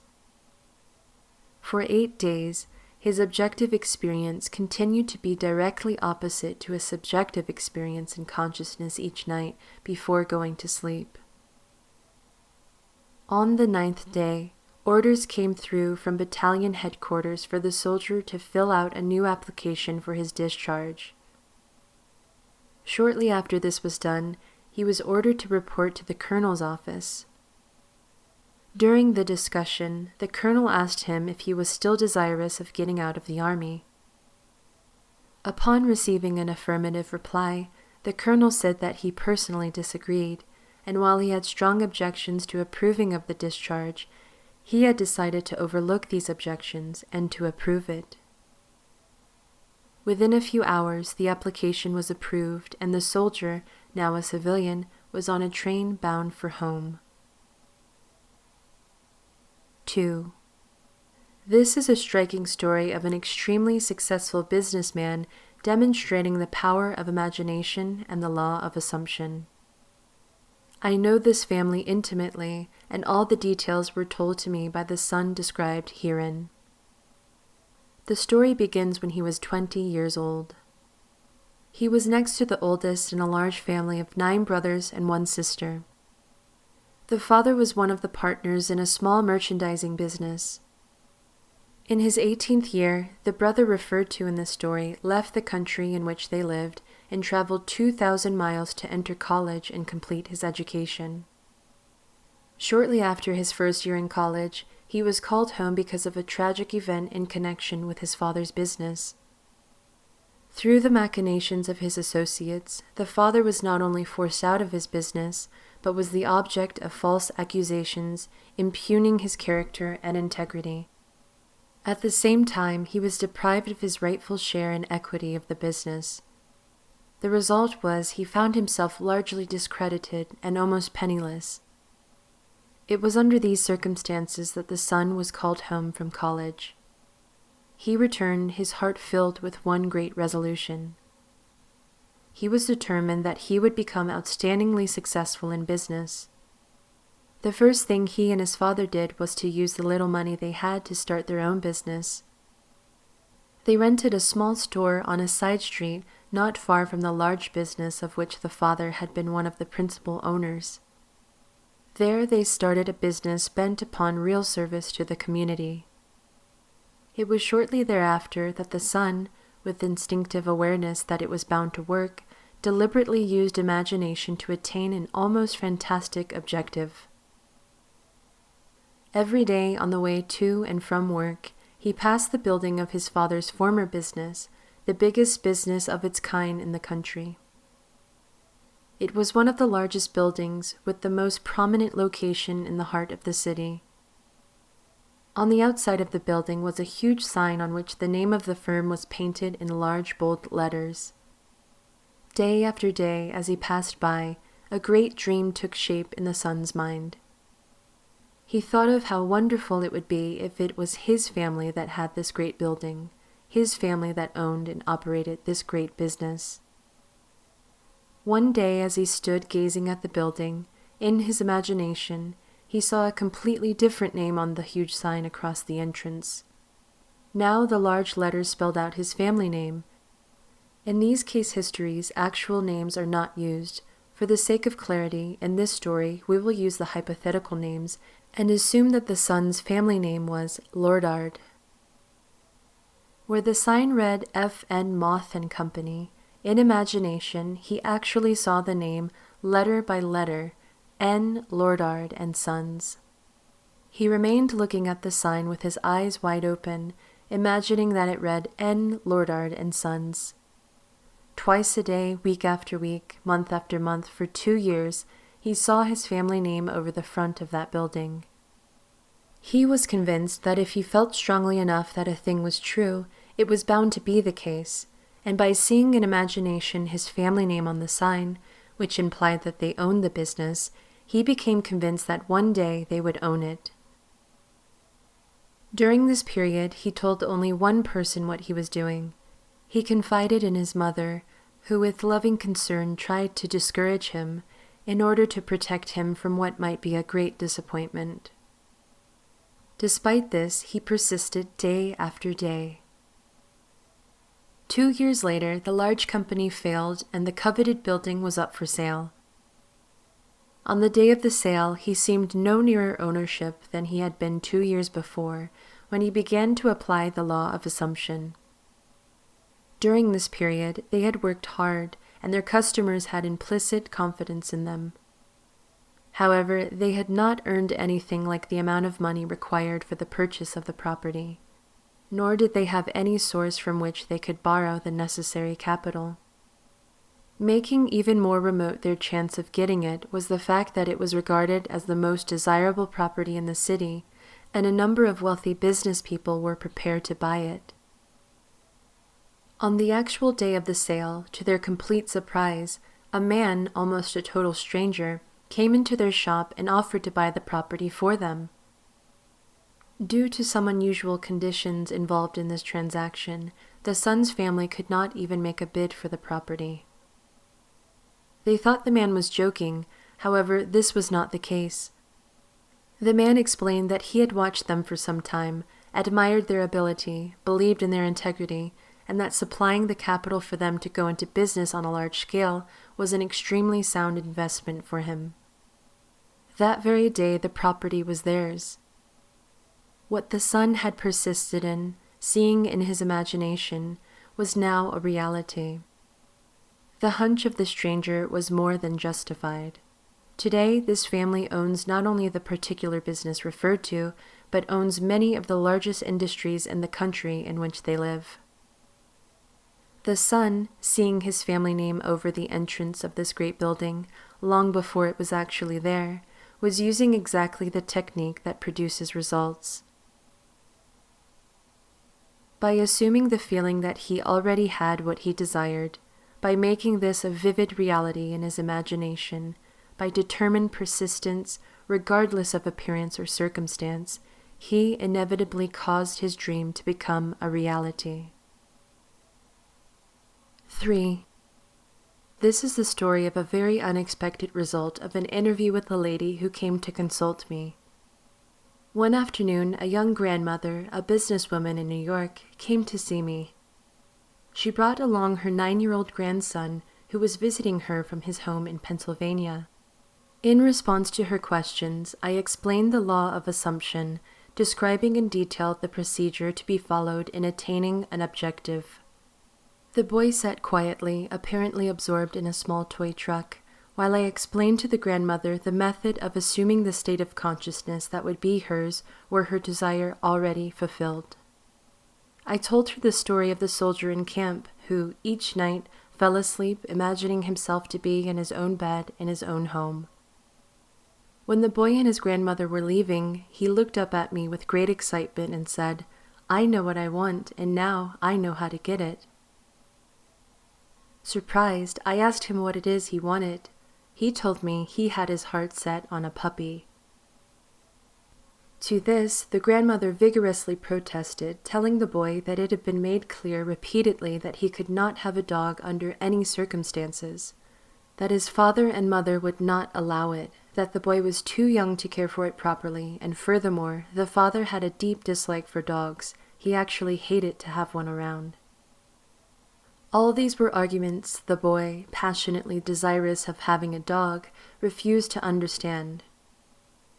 "Now I know what to do," he said. "Every night, just as I am going off to sleep, I am going to pretend that I have a dog, and we are going for a walk." "No," said the grandmother, "that is not what Mr. Neville means. This was not meant for you. You cannot have a dog."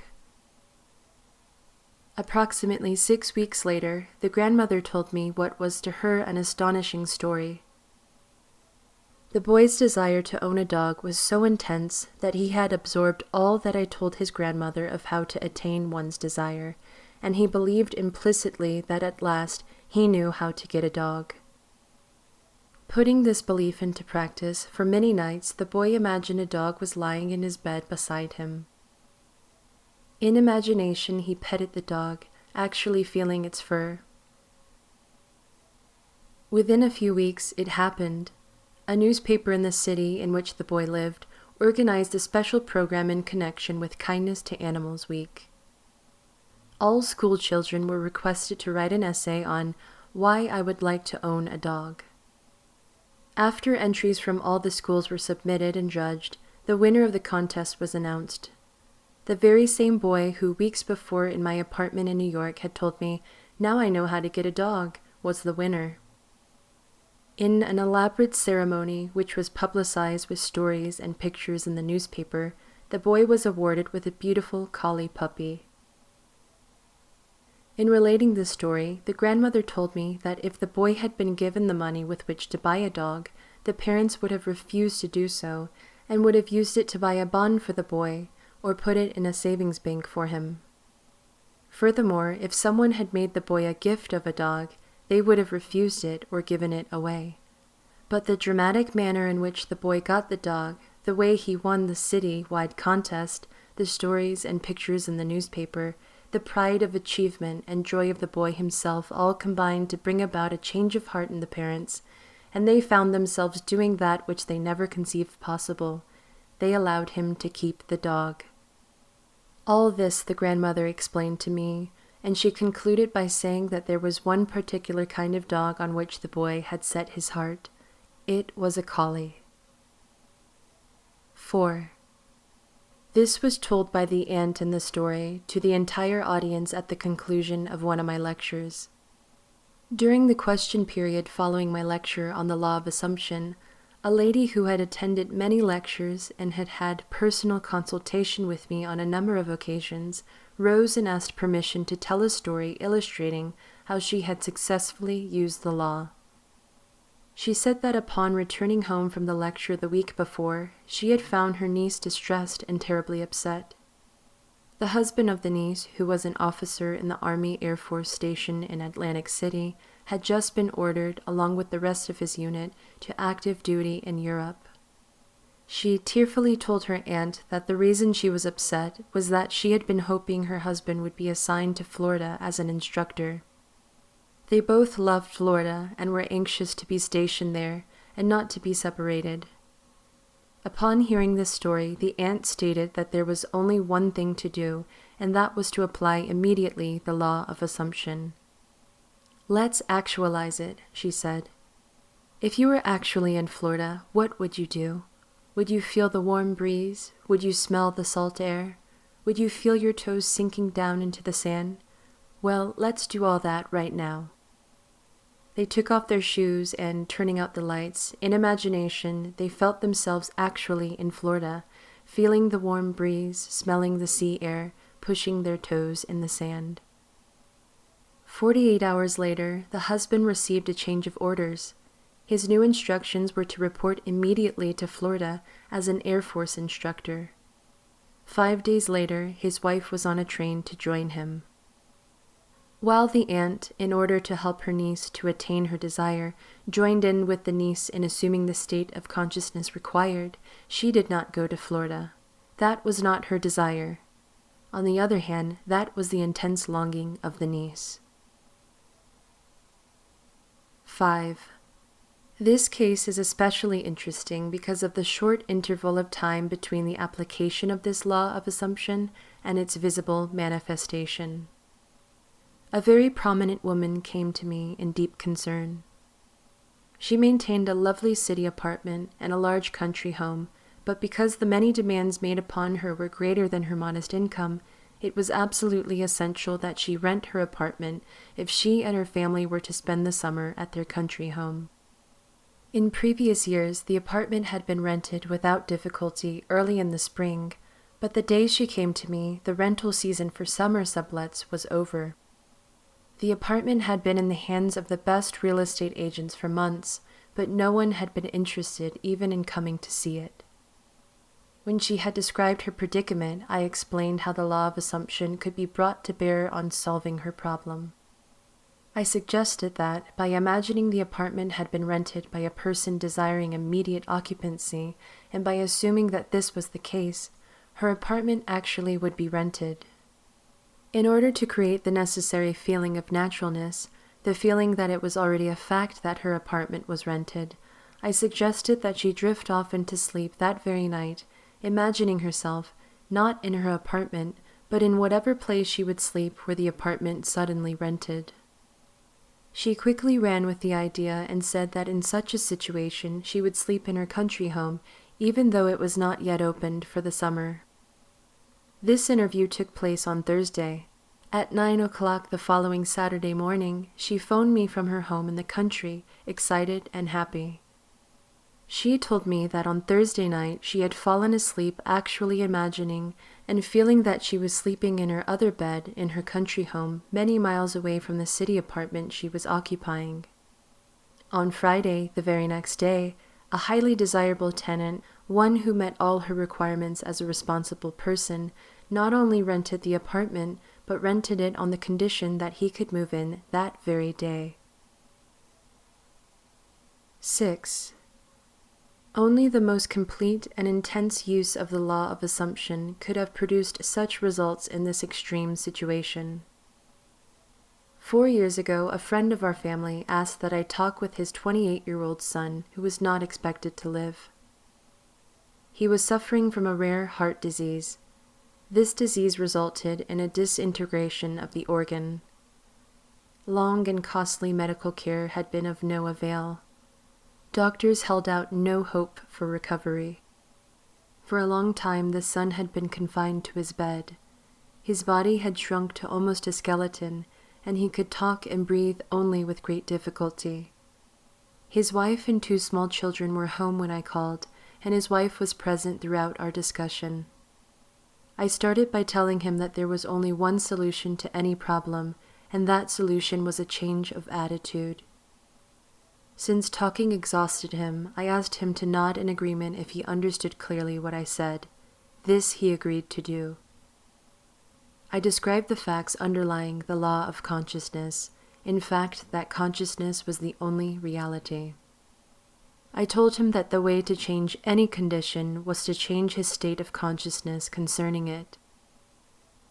As a specific aid in helping him to assume the feeling of already being well, I suggested that, in imagination, he see the doctor's face expressing incredulous amazement in finding him recovered, contrary to all reason, from the last stages of incurable disease, that he see him double-checking in his examination and hearing him say over and over, "It's a miracle, it's a miracle." He not only understood all this clearly, but he believed it implicitly. He promised that he would faithfully follow this procedure. His wife, who had been listening intently, assured me that she too would diligently use the law of assumption and her imagination in the same way as her husband. The following day I sailed for New York, all this taking place during a winter vacation in the tropics. Several months later, I received a letter saying the son had a miraculous recovery. On my next visit, I met him in person. He was in perfect health, actively engaged in business, and thoroughly enjoying the many social activities of his friends and family. He told me that from the day I left, he never had any doubt that it would work. He described how he had faithfully followed the suggestion I had made to him, and day after day had lived completely in the assumption of already being well and strong. Now, 4 years after his recovery, he is convinced that the only reason he is here today is due to his successful use of the law of assumption. 7.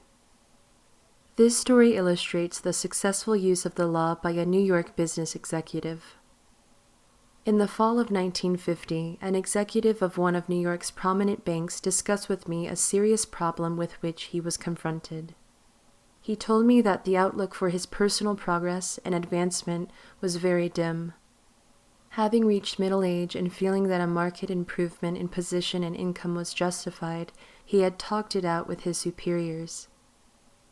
They frankly told him that any major improvement was impossible, and intimated that if he was dissatisfied, he could seek another job. This, of course, only increased his uneasiness. In our talk, he explained that he had no great desire for really big money, but that he had to have a substantial income in order to maintain his home comfortably and to provide for the education of his children in good preparatory schools and colleges. This he found impossible on his present income. The refusal of the bank to assure him of any advancement in the near future resulted in a feeling of discontent and an intense desire to secure a better position with considerably more money. He confided in me that the kind of job he would like better than anything in the world was one in which he managed the investment funds of a large institution such as a foundation or great university. In explaining the law of assumption, I stated that his present situation was only manifestation of his concept of himself, and declared that if he wanted to change the circumstances in which he found himself, he could do so by changing his concept of himself. In order to bring about this change of consciousness, and thereby a change in his situation, I asked him to follow this procedure every night just before he fell asleep. In imagination, he was to feel he was retiring at the end of one of the most important and successful days of his life. He was to imagine that he had actually closed the deal that very day to join the kind of organization he yearned to be with, and in exactly the capacity he wanted.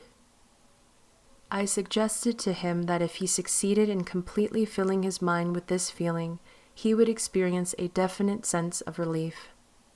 In this mood, his uneasiness and discontent would be a thing of the past. He would feel the contentment that comes with the fulfillment of desire. I wound up by assuring him that if he did this faithfully, he would inevitably get the kind of position he wanted. This was the first week of December. Night after night, without exception, he followed this procedure. Early in February, a director of one of the wealthiest foundations in the world asked this executive if he would be interested in joining the foundation and in executive capacity handling investments. After some brief discussion, he accepted. Today, at a substantially higher income and with the assurance of steady progress, this man is in a position far exceeding all that he had hoped for. 8.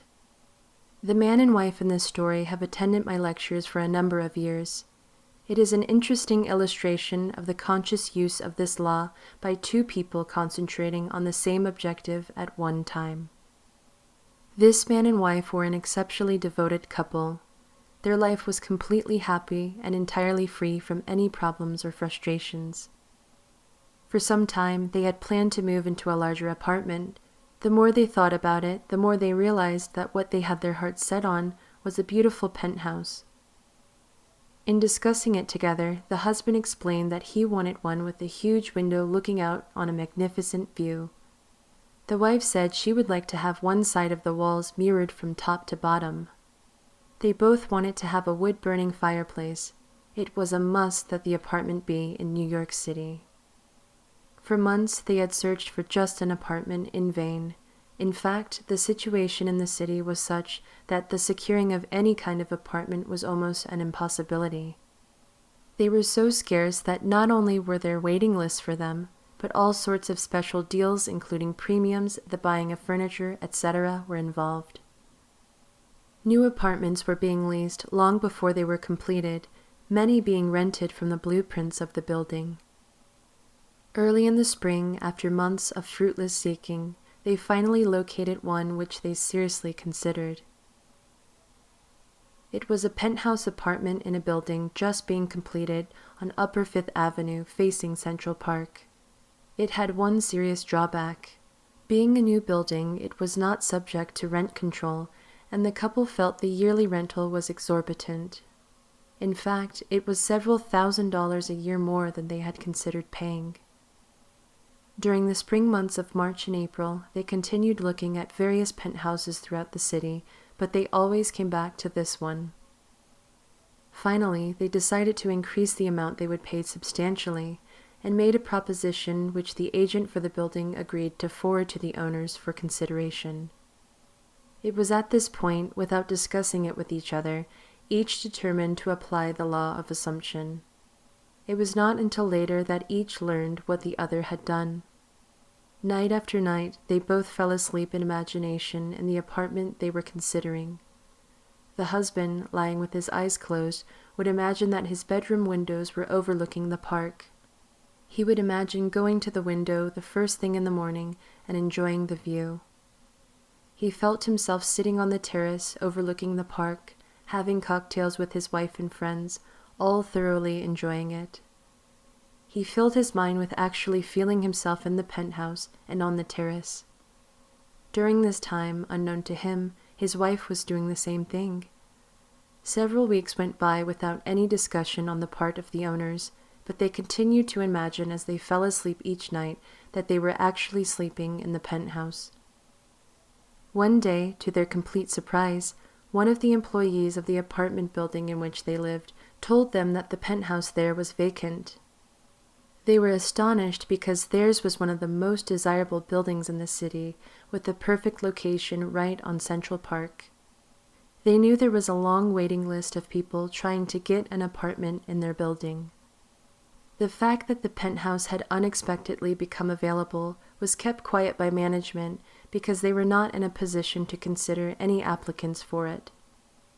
Upon learning that it was vacant, this couple immediately made a request that it be rented to them, only to be told that this was impossible. The fact was that not only were there several people on the waiting list for a penthouse in the building, but it was actually promised to one family. Despite this, the couple had a series of meetings with the management, at the conclusion of which the apartment was theirs. The building being subject to rent control, their rental was just about what they had planned to pay when they first started looking for a penthouse. The location, the apartment itself, and the large terrace surrounding it on the south, west, and north was beyond their expectations, and in the living room on one side is a giant window, 15 by 8 feet, with a magnificent view of Central Park. One wall is mirrored from floor to ceiling, and there is a wood-burning fireplace.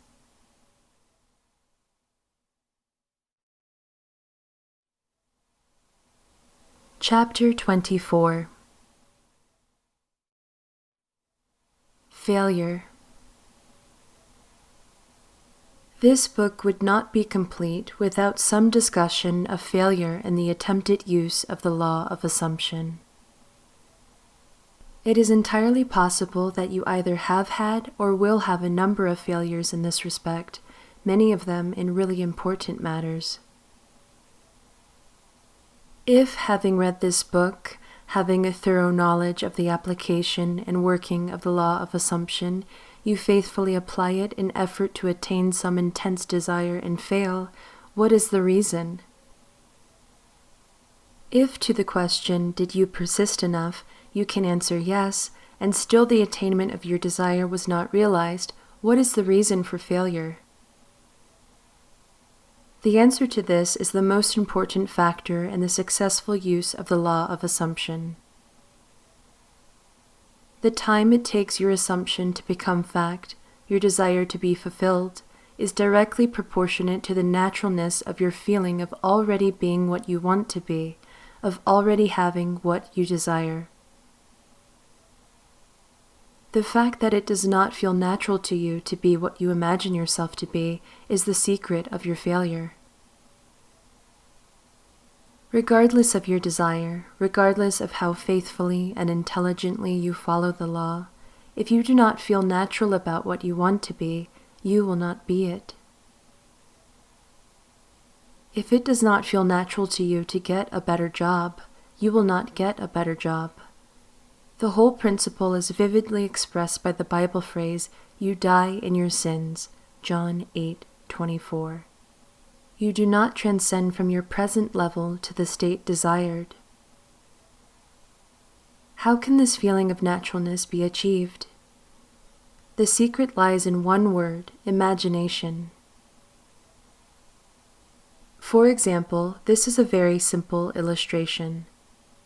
Assume that you are securely chained to a large, heavy iron bench.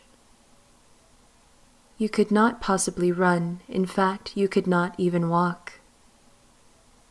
In these circumstances, it would not be natural for you to run. You could not even feel that it was natural for you to run. But you could easily imagine yourself running. In that instant, while your consciousness is filled with your imagined running, you have forgotten that you are bound. In imagination, your running was completely natural. The essential feeling of naturalness can be achieved by persistently filling your consciousness with imagination, imagining yourself being what you want to be or having what you desire. Progress can spring only from your imagination, from your desire to transcend your present level. What you truly and literally must feel is that with your imagination, all things are possible. You must realize that changes are not caused by caprice, but by a change of consciousness. You may fail to achieve or sustain the particular state of consciousness necessary to produce the effect you desire. But once you know that consciousness is the only reality and is the sole creator of your particular world, and have burnt this truth into your whole being, then you know that success or failure is entirely in your own hands.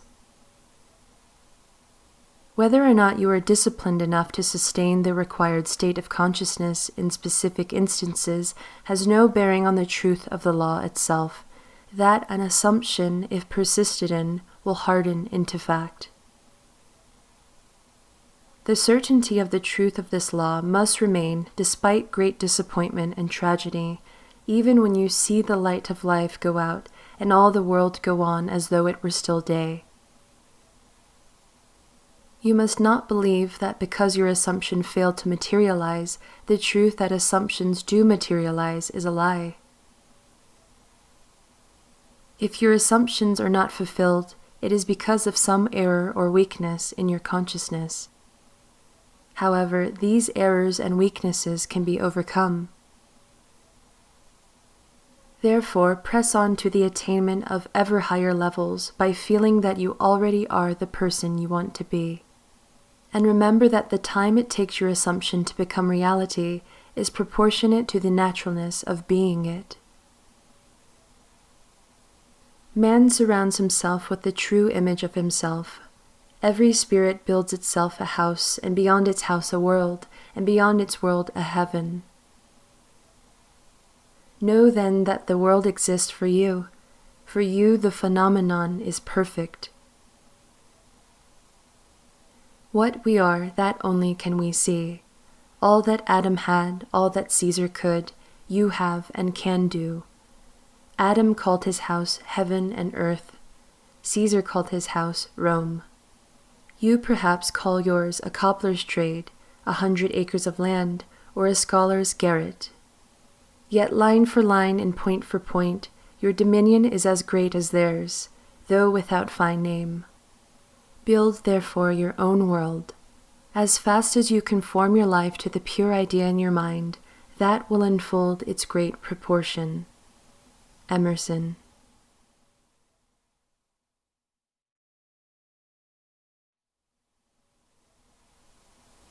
Chapter 25.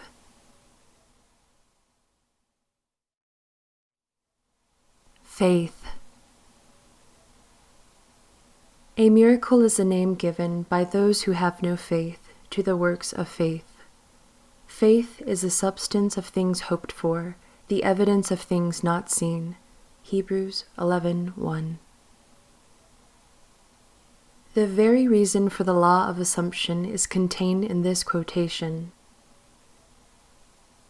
If there were not a deep-seated awareness that that which you hoped for had substance and was possible of attainment, it would be impossible to assume the consciousness of being or having it. It is the fact that creation is finished and everything exists that stirs you to hope, and hope in turn implies expectation, and without expectation of success, it would be impossible to use consciously the law of assumption. Evidence is a sign of actuality. Thus, this quotation means that faith is the awareness of the reality of that which you assume, a conviction of the reality of things which you do not see, the mental perception of the reality of the invisible. Consequently, it is obvious that a lack of faith means disbelief in the existence of that which you desire. Inasmuch as that which you experience is the faithful reproduction of your state of consciousness, lack of faith will mean perpetual failure in any conscious use of the law of assumption. In all the ages of history, faith has played a major role. It permeates all the great religions of the world. It is woven all through mythology, and yet today it is almost universally misunderstood. Contrary to popular opinion, the efficacy of faith is not due to the work of any outside agency. It is from first to last an activity of your own consciousness. The Bible is full of many statements about faith, of the true meaning of which few are aware. Here are some typical examples. Unto us was the gospel preached, as well as unto them. But the word preached did not profit them, not being mixed with faith in them that heard it. Hebrews 4:2. In this quotation, the us and them make clear that all of us hear the gospel. Gospel means good news. Very obviously, good news for you would be that you had attained your desire. This is always being preached to you by your infinite self. To hear that which you desire does not exist, and you need only to accept it in consciousness, is good news. Not mixing with faith means to deny the reality of that which you desire. Hence, there is no profit, attainment, possible. O faithless and perverse generation, how long shall I be with you? Matthew 17:17. The meaning of faithless has been made clear. Perverse means turned the wrong way, in other words, the consciousness of not being what you want to be. To be faithless, that is, to disbelieve in the reality of that which you assume, is to be perverse. How long shall I be with you means that the fulfillment of your desire is predicated upon your change to the right state of consciousness. It is just as though that which you desire is telling you that it will not be yours until you turn from being faithless and perverse to righteousness. As already stated, righteousness is the consciousness of already being what you want to be. By faith he forsook Egypt, not fearing the wrath of the king, for he endured as seeing him who is invisible. Hebrews 11:27. Egypt means darkness, belief in many gods, causes. The king symbolizes the power of outside conditions or circumstances. He is your concept of yourself as already being what you want to be. Enduring as seeing him who is invisible means persisting in the assumption that your desire is already fulfilled. Thus, this quotation means that by persisting in the assumption that you already are the person you want to be, you rise above all doubt, fear, and belief in the power of outside conditions or circumstances, and your world inevitably conforms to your assumption. The dictionary definitions of faith, the assent of the mind or understanding to the truth, unwavering adherence to principle, are so pertinent that they might well have been written with the law of assumption in mind. Faith does not question, faith knows.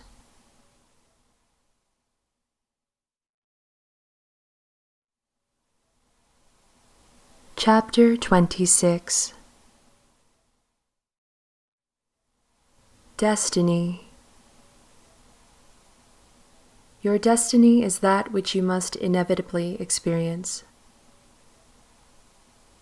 Really, it is an infinite number of individual destinies, each of which, when attained, is the starting place for a new destiny. Since life is infinite, the concept of an ultimate destiny is inconceivable. When we understand that consciousness is the only reality, we know that it is the only creator. This means that your consciousness is the creator of your destiny. The fact is, you are creating your destiny every moment, whether you know it or not. Much that is good and even wonderful has come into your life without your having any inkling that you were the creator of it. However, the understanding of the causes of your experience and the knowledge that you are the sole creator of the contents of your life, both good and bad, not only make you a much keener observer of all the phenomena, but through the awareness of the power of your own consciousness, intensify your appreciation of the richness and grandeur of life. Regardless of occasional experiences to the contrary, it is your destiny to rise to higher and higher states of consciousness, and to bring into manifestation more and more of creation's infinite wonders. Actually, you are destined to reach the point where you realize that, through your own desire, you can consciously create your successive destinies. The study of this book, with its detailed exposition of consciousness and the operation of the law of assumption, is the master key to the conscious attainment of your highest destiny. This very day, start your new life. Approach every experience in a new frame of mind, with a new state of consciousness. Assume the noblest and the best for yourself in every respect and continue therein. Make believe. Great wonders are possible.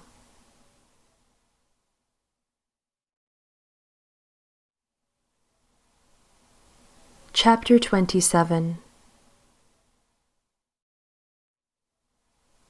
Reverence. Never wouldst thou have made anything if thou hadst not loved it. Wisdom of Solomon 11:24.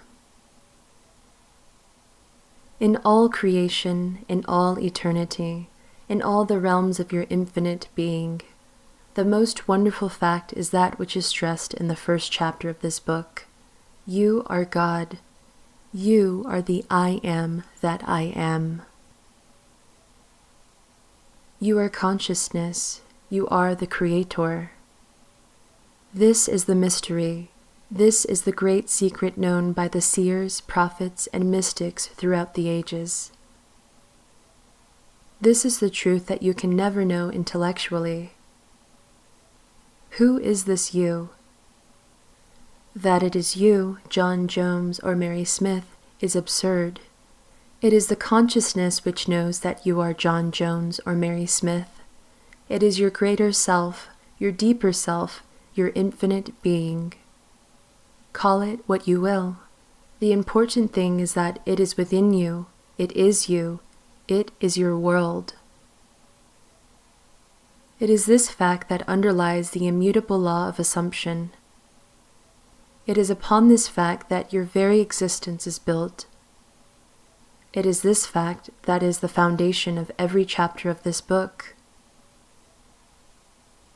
No, you cannot know this intellectually. You cannot debate it. You cannot substantiate it. You can only feel it. You can only be aware of it. Becoming aware of it, one great emotion permeates your being. You live with a perpetual feeling of reverence, the knowledge that your Creator is the very self of yourself, and never would He have made you had He not loved you, must fill your heart with devotion, yes, with adoration. One knowing glimpse of the world about you at any single instant of time is sufficient to fill you with profound awe and a feeling of worship.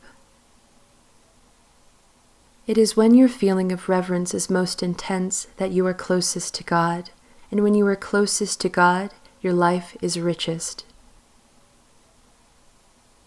Our deepest feelings are precisely those we are least able to express, and even in the act of adoration, silence is our highest praise.